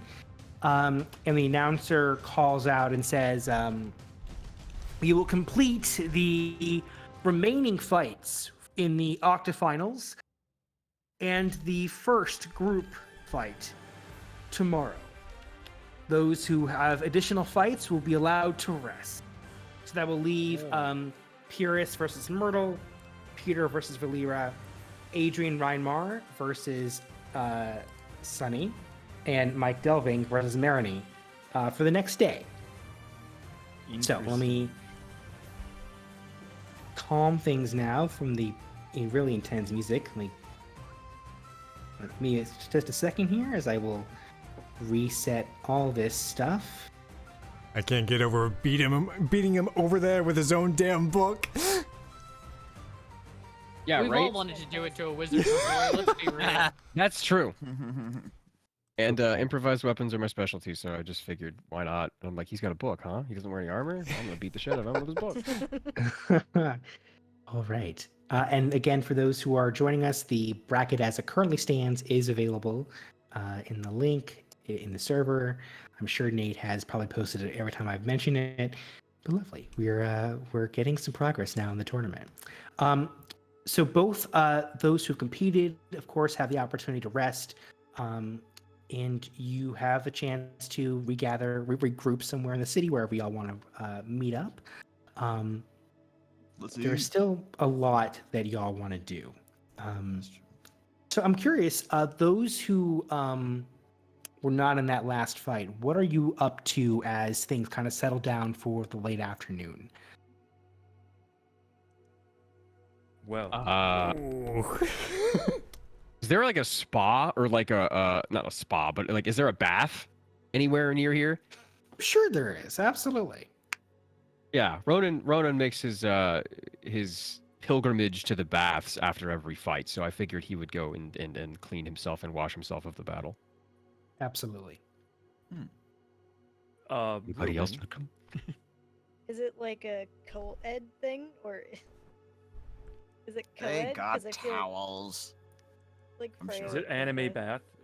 It's an anime bath. It's an It's anime for bath. it's a 4 kids anime bath. We got Shut up. towels.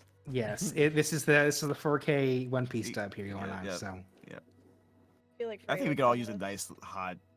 Yeah, I'll bath. go with them. Yeah. yeah, I'll say everyone who wants to, you're all in a nice kind of sauna bath like Yeah. environment. Just chilling together, all nude. Camera appropriately angled. Yeah, Steam the fog is Steam the experience. yeah, Find I'm a obscuring my purple my purple grimace schlong. There's a nice fog. You're Grimace? right. Jesus Christ! The Put that Thanos thing cock. away, lad. Put that thing back where it came from. Put that thing back where it came from. So, Or so help me. okay, so you're all in the bath together. And I think they probably gave you like your own room as a crew.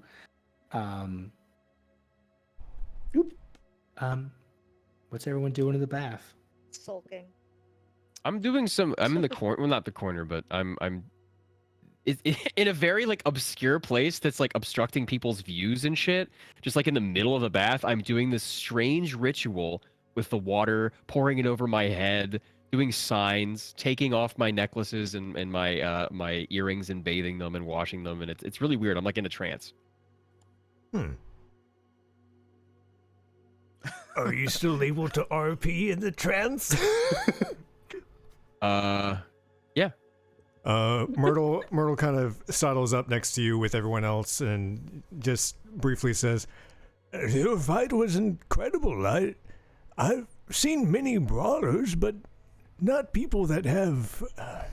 Usually they're consumed in their fights, especially when they get momentum going. But you always have a battle sense, if you will, prepared for almost everything. It's refreshing. And as he's like talking, his eyes are closed and he's still kind of engaging in this strange, like these big wide gestures, these very slow movements. And he says, My ancestors live through me. deep inhale. Who? They provide the answer. I've never. Who trained you? This is an unusual way of fighting in the ring. I And his gestures start to slow and like come into the conversation, but his eyes are still closed. was never trained. I was never raised. I woke up one day in the middle of the jungle, the tropics. I forgot everything. But I remember how to fight. And that is what I am good at. You're damn right. Well, this might seem insensitive, but your training, what you're doing now, that's almost like a trance, almost. Is this from ancestors, or is this what is your mindset? At times, when I fight, I lose myself. And the vengeance of 10,000 scorned Goliaths is channeled through me. And I thought I had anger issues. In my time in the tropics, I have been told I am out of place. And for the first time in this conversation, he kind of rests his hands on his knees as he's kneeling in the pool. It like comes up to his belly button. It's not very not very big, but he rests his hands and looks at you and he says, I don't belong here. Here as in the city, or? Here as in the Grand Line. I don't belong here. I belong at the end. I will know what happened to me at the end. I will find my ancestors at the end.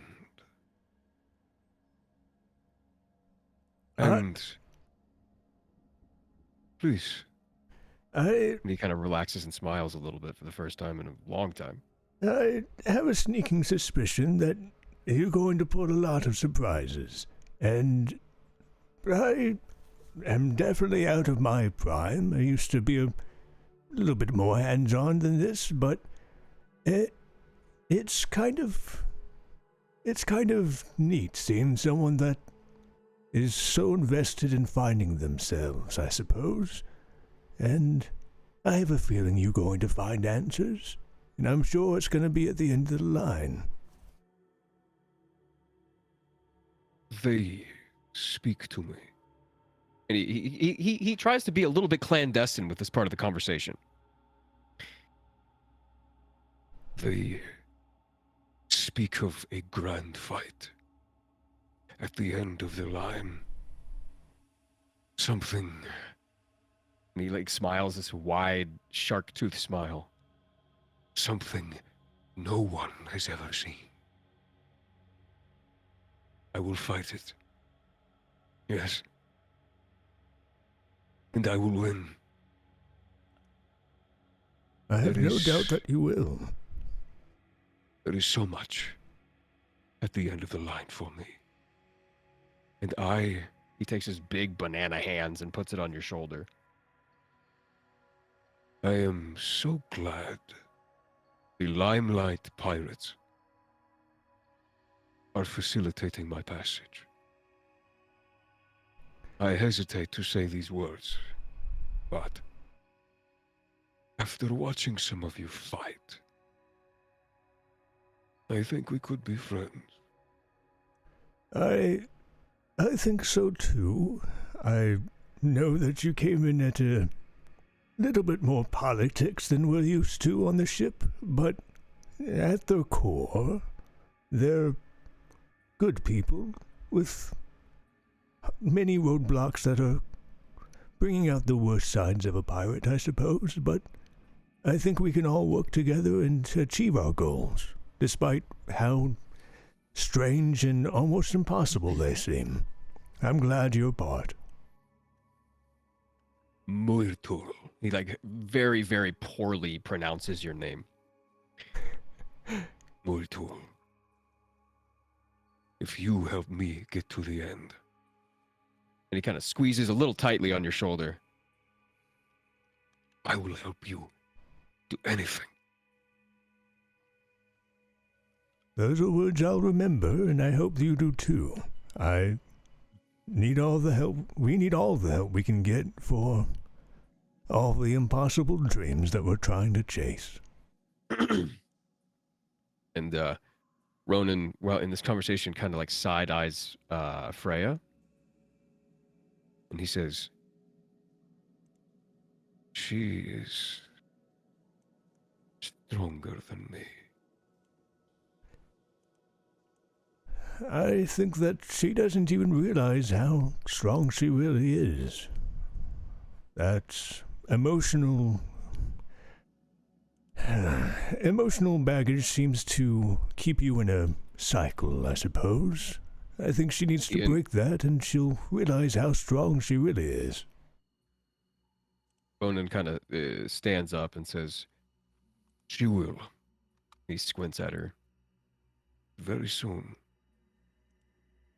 Oh, we have a personal trainer now. Folks of the ship now. Gives you a Yes. hearty, like, Full Metal Alchemist hand versus, like, arm, like, Yeah. Fuck yeah. And he pulls you out of the pool. Well, I feel we have many fights ahead of us. He tries to find McCleary. I think I'm just lounging in the pool. Probably like I was probably off like the other side of where you guys were having your conversation. Captain! Hey, lad. And he kind of it's up to like his, I don't know, shins. And he walks over to you and sits down next to you.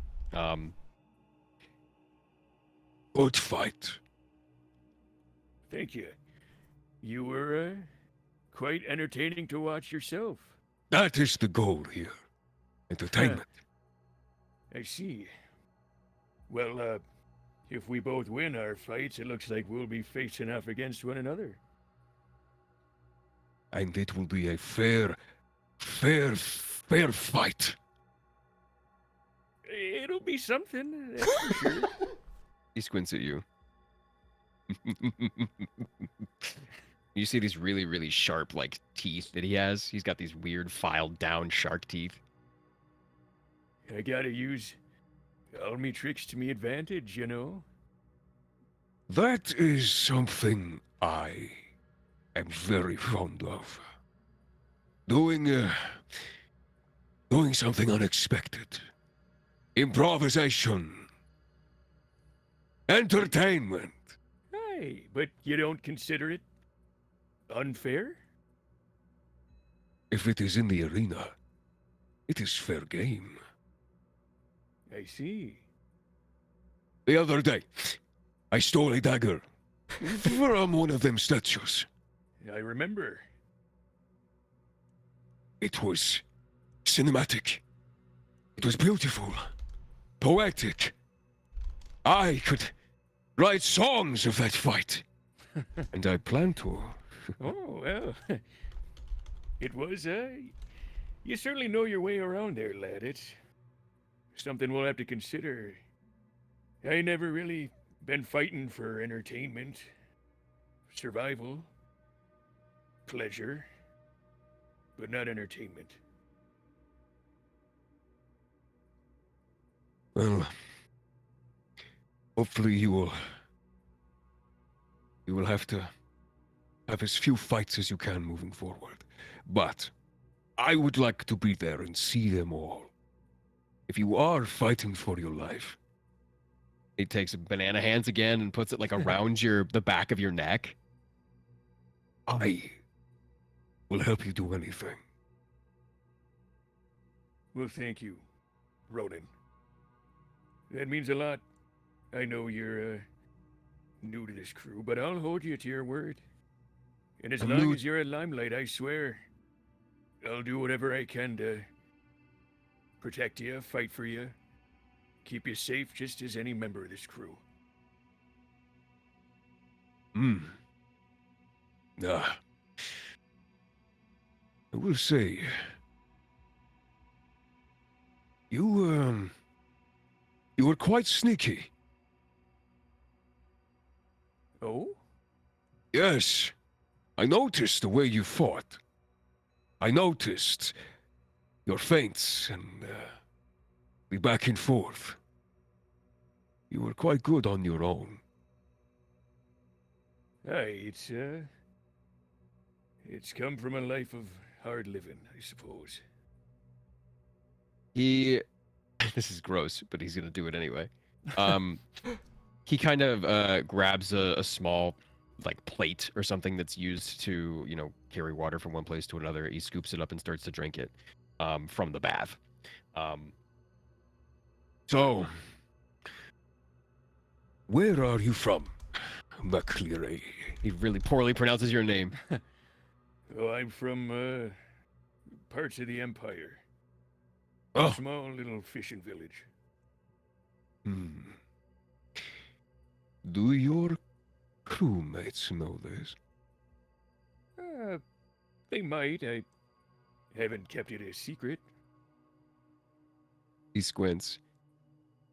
His voice lowers and tries again to get a little bit clandestine with the conversation and says, You put on the airs of a swashbuckling pirate. But I think there is so much more to Makariri.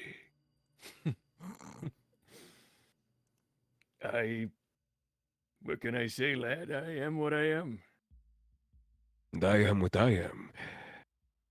A barbarian. Aye. If we continue down the Grand Line, I will write songs of you, Makariri. Well, I would find that a great honor, Ronan. And he takes a deep breath and leans back and just kind of enjoys the bathwater and like dips his feet in, and he's reveling in his victory next to his friends. You know, Ronan, I do have a couple of questions for you. Of course. Well, you know the ins and outs of the arena, and I'm sure there's a few names you recognize. Almost everyone. I have a couple I heard the announcer say I'd be interested in seeing if you know anything about. Of course. You have to know your enemy. Exactly. A certain, lad. Must be Imperial. Adrian Rymar. How much do I know about Adrian Rymar? Not a lot. Adrian, is one of the many guests who've arrived at the island who are not part of the usual, league, so to speak. Okay. He is not from here. New to the arena. I unfortunately don't know too much about him. He eludes me. Well, that's all right. What about, Mike Delving? Okay. How much do I know about Mike Delving? You, similarly, he's Imperial. You might have seen him in the tavern. Again, he is not part of the league. He's not a usual fighter. He's entered the games because the Imperials are here. These Imperials, they never like fair fights. No, they like their tricks and their schemes. Well, I don't know much about Micah. Do you know someone who might? Or a way to gather information on fellow tournament? Well, the only guy I may know I have just crushed into the wall of the arena. So, I see. Actually, are they in here anywhere? Make a perception check. That's my perception. Let's see. Okay.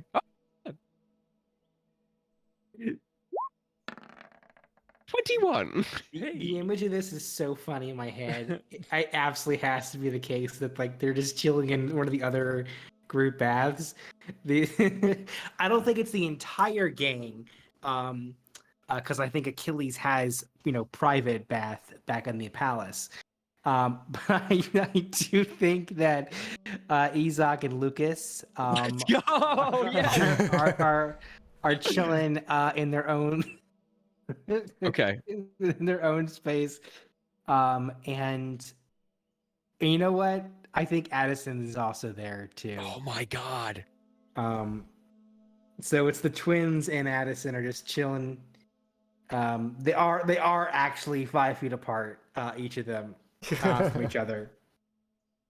And you know what? I should say, Addison actually isn't fully undressed. They're doing the thing where they like just have their feet in the water and kind of sitting on the side. Okay. One button undone, but like otherwise they're not going to be fully vulnerable here. But yeah, so they are in one of the other tubs nearby. Okay. I look at McCleary and I say, Well, as a matter of fact, I stand up and I look at him and I kind of gesture for him to follow me. I do. I lumber my way over to the section of the bath that has the Imperials in it. Are y'all like towels wrapped? Or y'all I just have a walk- towel. Yeah, it's towel. I'm toweling. I'm not Wrap like up. nude.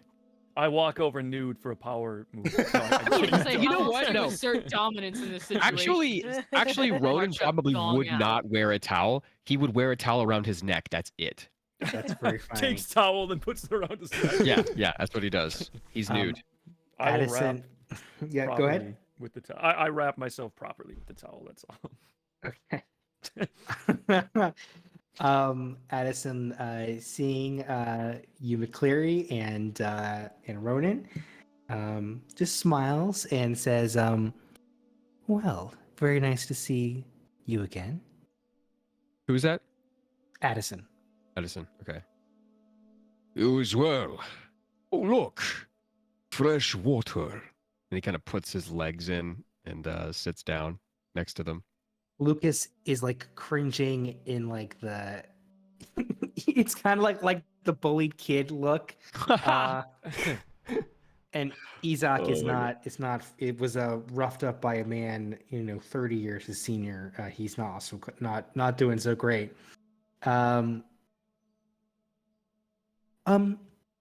Congratulations on advancing, the both of you.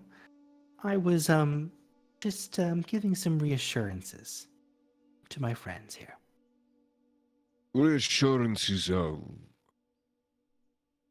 That they don't have to be so upset. It's just a competition. It is entertainment. And I think the crowd is satisfied. Exactly.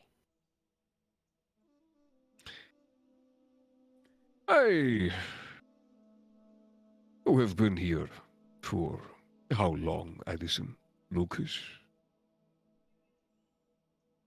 We've been here only for the past week or so. It is you, Lucas, Isaac, and what was his name? McCleary. Hey, how about Adrian Reimer? Ah, Adarian Remo. Lucas is still very visibly uncomfortable. He's literally naked in the bath here as you've come in.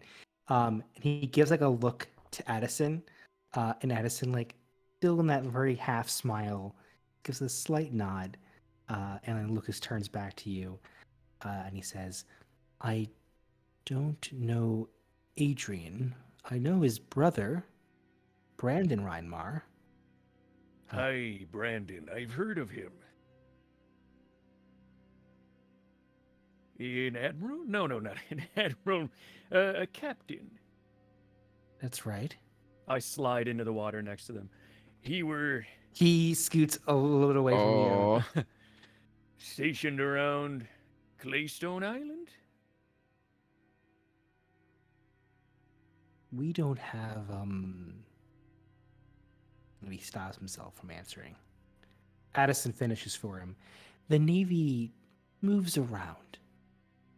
As you tend to do. See, I did some work for old Brandon. Thought I'd look out for his brother, seeing as he was looking for his brother himself. Surprised to see him here is all. But that's doesn't matter. Might you know a feller by the name of Mike Delving? I believe Brandon was mentioning him quite a bit. Is someone I should see? This is Lucas. He's another captain. He came along with us and Achilles. A captain, you say? Mm-hmm. And the name of his ship would be I don't have it on hand. Let me To be determined at a later date. let me get it for you. Name is The Odyssey. The Odyssey. What can you tell me about this, Mike Delving? Lucas turns again to Addison and back to you and says, you do know if we were in any other place, I could have you arrested on the spot. Arrested? What for? Didn't Brandon tell you? I'm not a pirate, I'm a privateer. I've been working for the Empire, you folks. Gathering information, selling secrets, even fighting on your behalf. Addison seems like just heartened and really enjoying the discomfort of the two next to him, and it seems to like really get a kick out of your clearly duplicitous response. Even Addison does not have very intense emotions, but like stifling a soft giggle. And Addison then turns to Lucas and says, "Of course, he's only a privateer." And Lucas like rolls his eyes. And, sorry, the actual question you asked originally. Anything about Mike Delvin? All I can say is that he rose the ranks on demonstrated merit, as is the case for all captains. Demonstrated merit, you son of a bitch. Killed my wife! You killed my wife! I mean, technically, she's not your wife anymore. Watch it. Technically, she's not anybody's wife anymore. Oh, shots fired. Ouch. I say to them all, well, it were a pleasure talking with you. I probably should get out of here before I turn into a prune. Thank you for your time. Addison And- says, please do come again whenever you'd like. Oh, you might be not wanting to say that, lad. I'll take you up on the offer.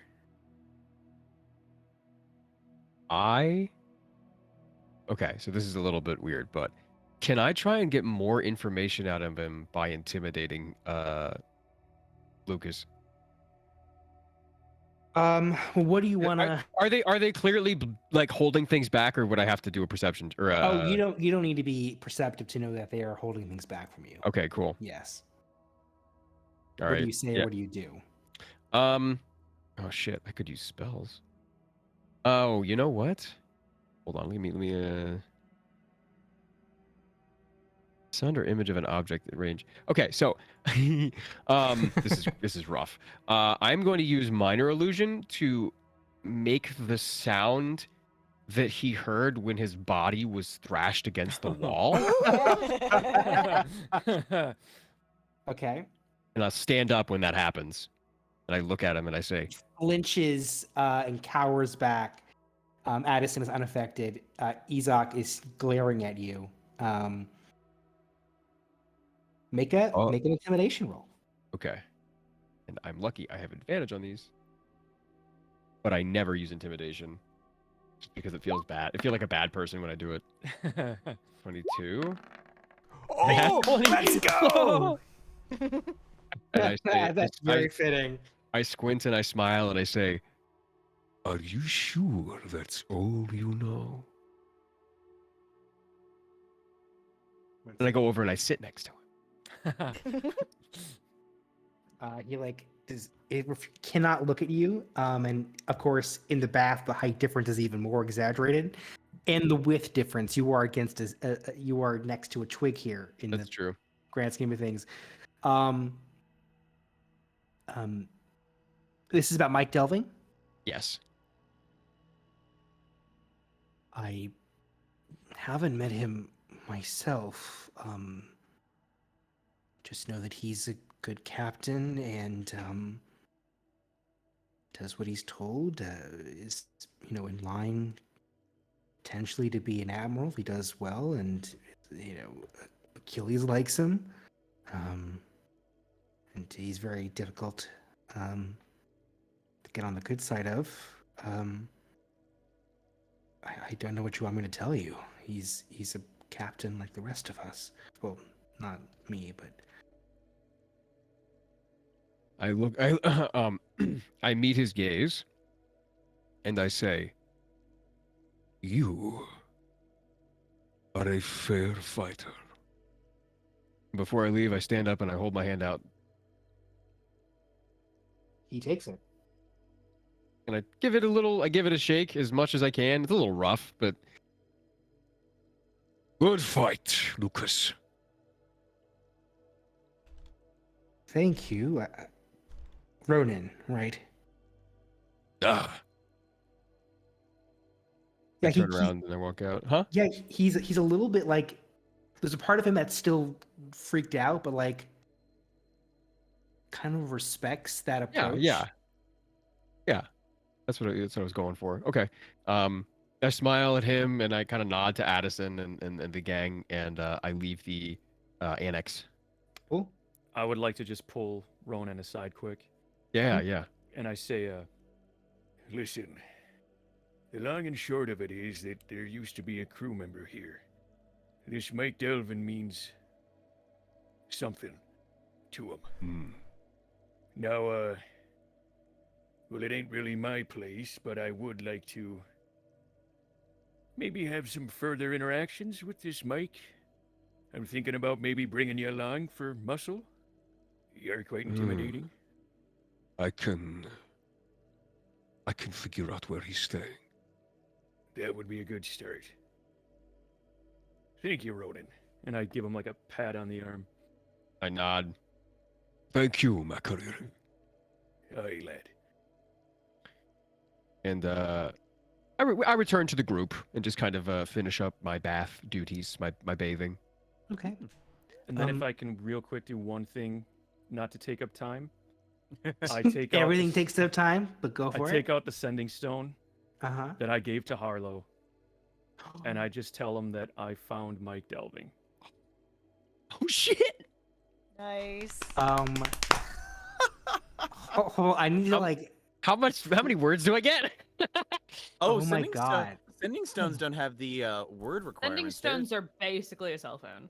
Yeah, they're magical walkie-talkies. Long distance magical walkie-talkies. I tell him Cell I found phones. Mike Delving. He's yours to kill. Waterfall Island. Oh shit. Okay. And What does it say, if you hear anything? you hear back in your head. I'm on my way. Let's go! Dad's back. The Dad's meanest back. U-turn in the ocean blue. Yeah, right. I'm writing this in my notes. I'm That's- Hold on. Hold on. Dum dum dum dum dum. Tell everybody I'm on my way. Excellent. I can't wait to hear Jonah RP with himself. This is going to be Ruben's bad interpretation of Jonah that will happen next time. Okay. Even better. All right. So while McCleary and Ronan are roughing up the twink in the bath, it sounds more homoerotic than it was. What is the rest of the group doing? Razim, Takai, Freya, Sunny, back on the other side. Well, no Razim- one's. Oh, sorry. Razim is here, right? Yeah, I'm here. Oh God. I am chilling, healing my wounds, my cuts, and keeping an eye on little Z as he frolics around being a little gremlin. Yeah, no, Oh, no. he's swimming all over back and forth. He's like doing he keeps like changing which kind of swimming he's doing. So he's doing like butterfly. Oh wow! He's doing like backstroke. He's just having fun in the water. Wow, nice form, little Z. Thanks. Takai is going to Mhm. kind of float over. He's up to his neck in the water and looking like he is in heaven, and he kind of hisses at Lil Z as he passes by. In the but water? then- Is it little bubbles? yes, all you hear is The mic barely picked that up, but I think we got it. You can imagine. There we go. and he is going to come over to you, Razim, and he's just going to say, "So, if you really wanted to, could you have kicked Sonny's ass there at the end?"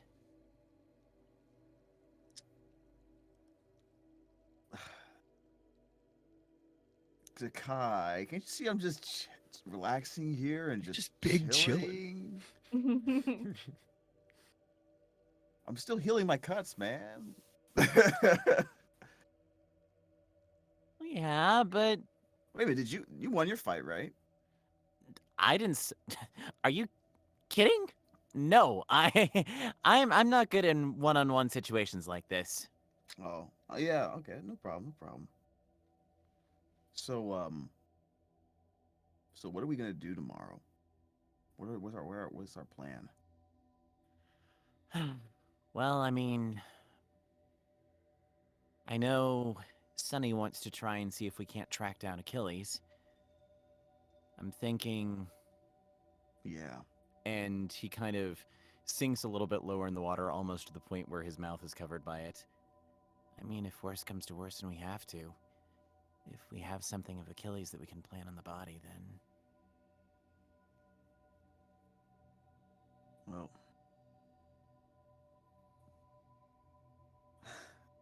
So when are we leaving?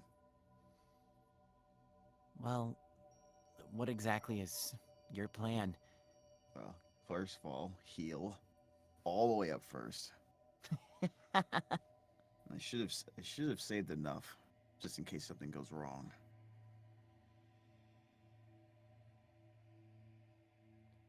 But then, after that, Well, we were just going for reconnaissance, right? yeah. Yeah. So, look, I don't know if you noticed, but I'm not really a plan guy. So, I suppose we find out what we need to know, and I'm sure you can handle it from there. I mean, we'll figure it out as we go.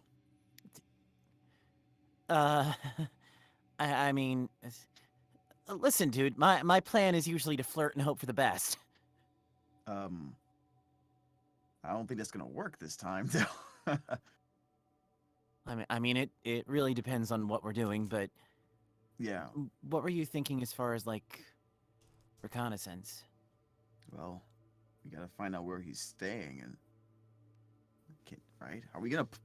Who should we? First of all, who are we gonna pin this on exactly? It's gonna be on him, right? Yeah, So I it mean, might take some time, but we have to figure out the best way to do that. So we need to be discreet. I don't think flirting's gonna work this time. yeah, especially not with Achilles. I'm pretty sure he wants to kill me. Yeah, he And might he mind definitely crush wants to you kill if he Sonny. sees you. Definitely wants to do what now? What did you say about crush you? Yeah, he might mind crush you the next time he sees you. So Yeah, I see. Takai seems momentarily distracted and then shakes his head. Yeah, that would be bad.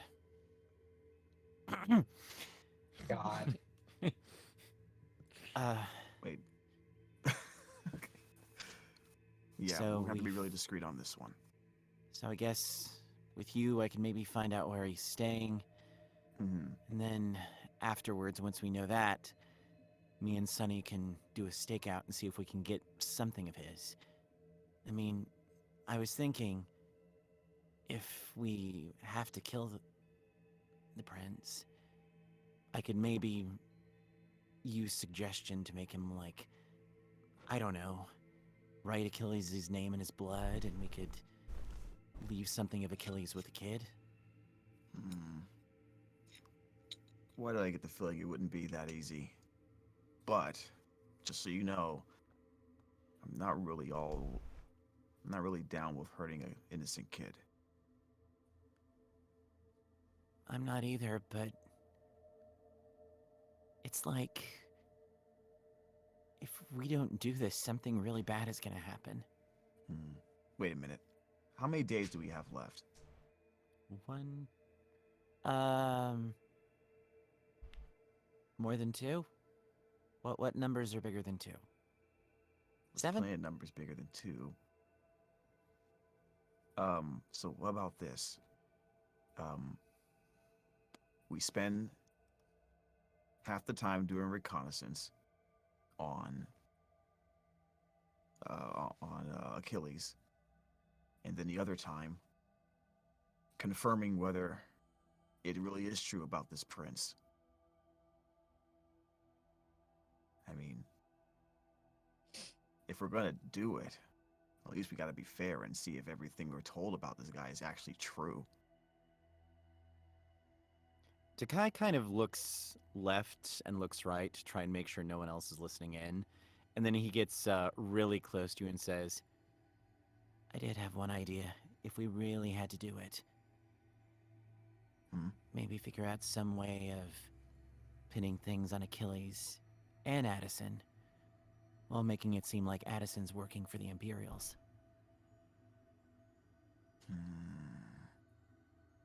Because, like, McCleary said that seemed like Addison was going to get something out of it, even if he wasn't lying about it being, for the better.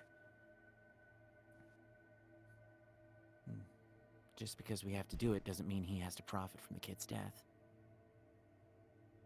You don't trust him either, huh?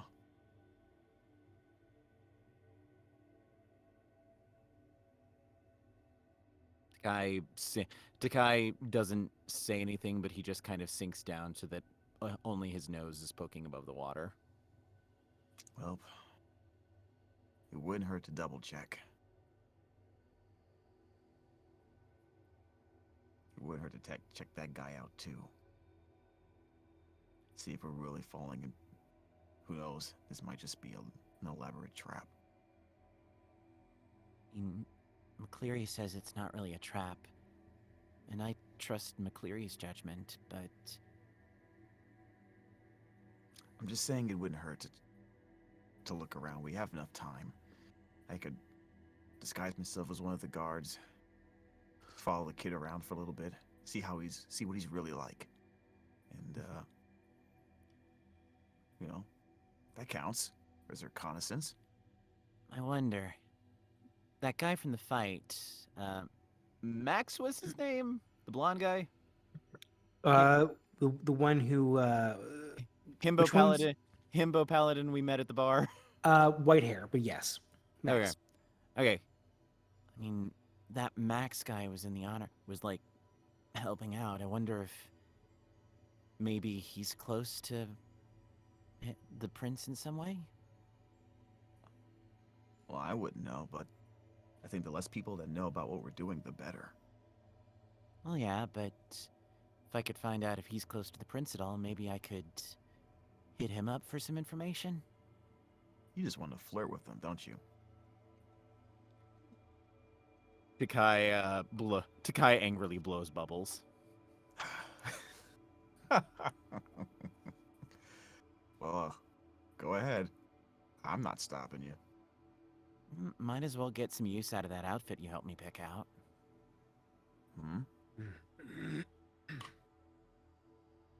Sure, why not?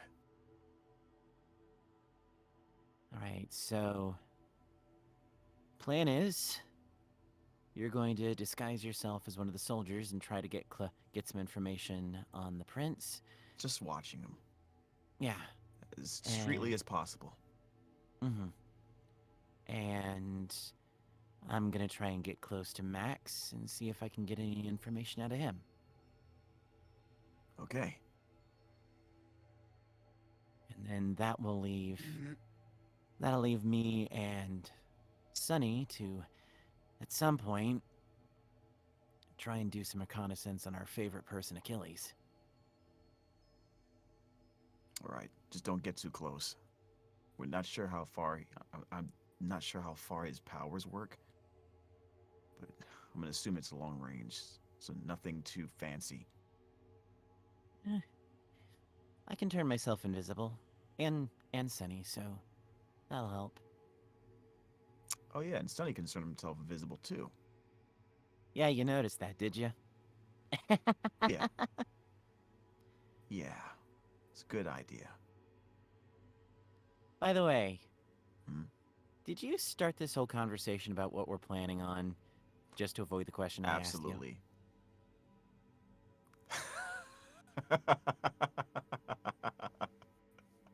You can't see it because he's like half in the water, but he gives you a cat smile. See you later, Takai. See you later, handsome. Save the flirting for when it matters. But you're so much fun to fuck with. I've heard that before.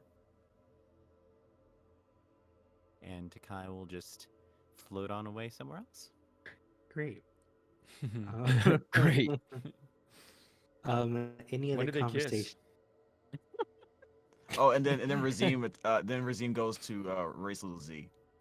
I shook it. I mean, I didn't realize that Takai was into like 3,000 old, Old guys. Hey, I take good care of my skin though. Yeah. It's impeccable for how old you are. Yeah. It's true. It's Moisturizing. that I'm well preserved. Those oils, man. That well Those oils. preserved. Well preserved, man. It's that box buff. You know, DM, what can I say? I'm into older men. Yeah, there you go. Daddies. Any other Harlow inbound. any I- other conversations at the bath? I would like to talk to. Who? Sorry, you cut out there. a I bit. would like to talk to Ronan. Did I cut out again? No. No. Go for it. Okay. So now that she's clean and calmer, she's like wrapped up in like, I guess they would have robes too, wouldn't they? If you're done with the bath, sure. Yeah. Jonah, would you say that like I would say this is like after everything? Yeah, what do you mean everything? All Like my after conversations? like the bath, like in general. Yeah, yeah. So she's completely dry now, but she's still wrapped up in like one of those fluffy white robes. And she just kind of like she's got her head down and she's kind of like sidled up next to him and just kind of like pokes him in the arm. Yeah, you're small, scary.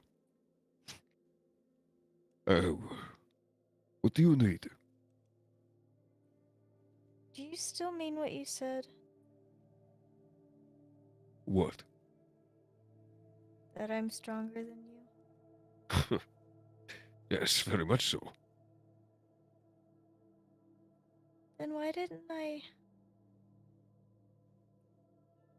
I have beaten Marini today?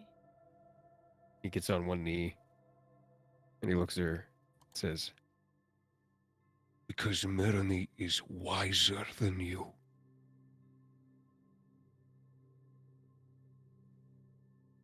It is not all about how hard you can hit.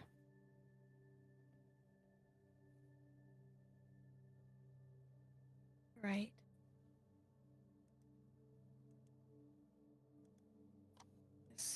I got my pride and feelings hurt a little bit more than, the bruises she left. Ah! It's fair fight. It was a fair fight, but I still wish I would have gotten a hit in. A good solid one. I have fights like that too. I don't believe you. I once had to fight giant squid.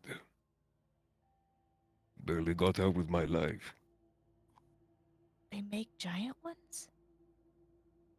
Bigger than the palace. Whoa. I guess. I don't know. I guess I just kind of wanted to make you proud out there.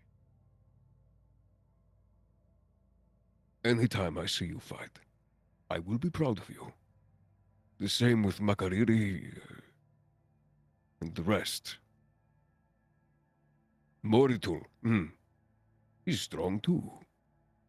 Very wise. Guess I have a lot to learn, don't I? And do you know who can teach you? Marini? You're already getting the hang of it. Thanks. And you did really good tonight. Own field advantage. Kind of Still. flexes a little bit. It's not very often you get to see someone wipe the floor with somebody else like that. So. I beat him with his own book. I thought it was a very nice touch. It's a very nice book. Well, I am tired. I'm gonna sleep very well tonight.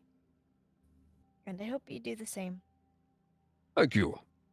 Rest well, so that you may fight well again. Tomorrow I'll have a day off, but I'll get the rest that I need. Thanks.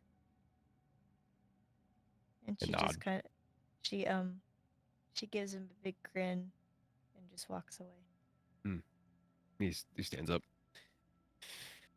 Continues going back to the ship, I imagine.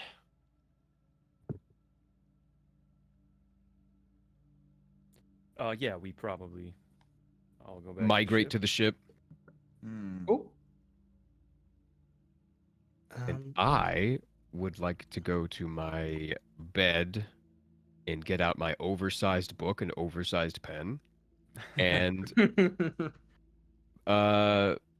begin writing the Ballad of John McCleary. Oh, Ooh. Nice. There you go. he made a song about me. And that will take a little bit. That'll be a long-term project, I think. Mhm.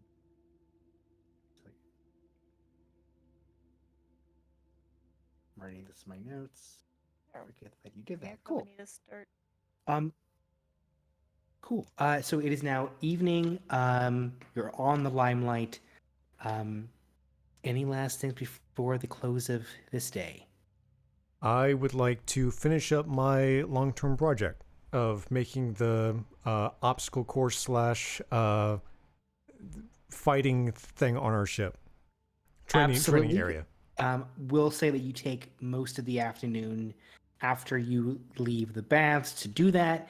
I think I said that was a 2-tick thing, so that should now be finished. Mhm. You'll have that ready by morning. Hell yeah. Okay.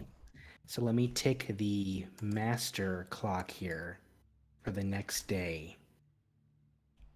Once it ticks, so in 1, 2, 3, 4 days, that will be the day of the selection. Let's see here. You did ask last time about information related to factions on the island. Was there anything about that you wanted to explore information-wise before we move to the beginning of the next day? I don't know if we have time. Yeah, I mean, I guess just Who's fighting tomorrow? Hold on.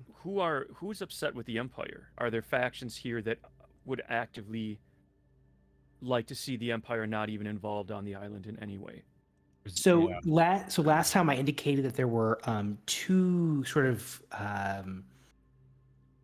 sets of discomforts, disputes on Waterfall Island. The first is that because the island is a neutral space, they don't allow a great deal of religious festivities and religious symbolism outside of the individual temples that are allowed to be built on the island. One of them that has particular issues with that is called the Star Cordial. The other sort of area of dispute is economics. The island is very rich, and most of the folks who live here are in that level of in that strata of society. But of course, there are folks who operate on the underground, the largest of which is a gang called the Twilight Mirage. And then the third sort of item of note is that one of the exiled houses from the Imperium, when House Aurelian took over 5-ish years ago, House Zares is located on the island.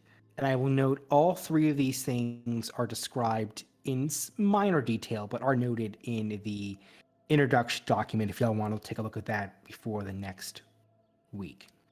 Okay, cool.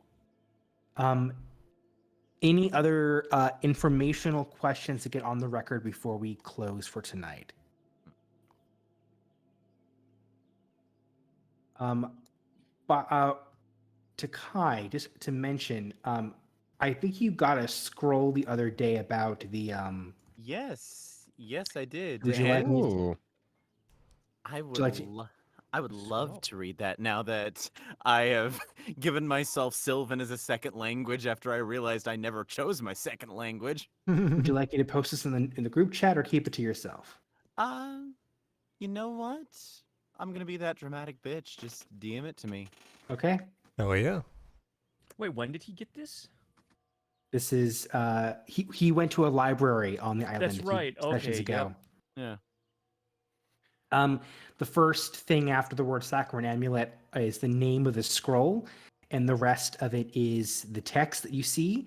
And as you can see, the text is in narrative format. It is a scholar's description of where they heard this term, what they believe it means, and you're welcome to share or not share that information at your discretion. I'm actually kind of sad that I didn't say that I read this before I talked to Razim, because this is probably something he's going to talk to Razim about. Oh, this is definitely something he's going to talk to Razim about. he needs a smart person. It's all coming together. Okay. So the next day begins. The very first battle that we'll have next time is Pyrrhus versus Myrtle. We'll have the conclusion of these initial rounds, and we'll go right into the first group contest before we continue the solo events. So we have the tournament going on one end. We have the machinations around Achilles, the machinations around the prince, who you have a ticking clock to do something or not anything about. And there is still that information you got from the drunk officer about the potential appearance of an admiral. But we will pick it up there next week. That is the close of tonight's session. Woo! Yeah.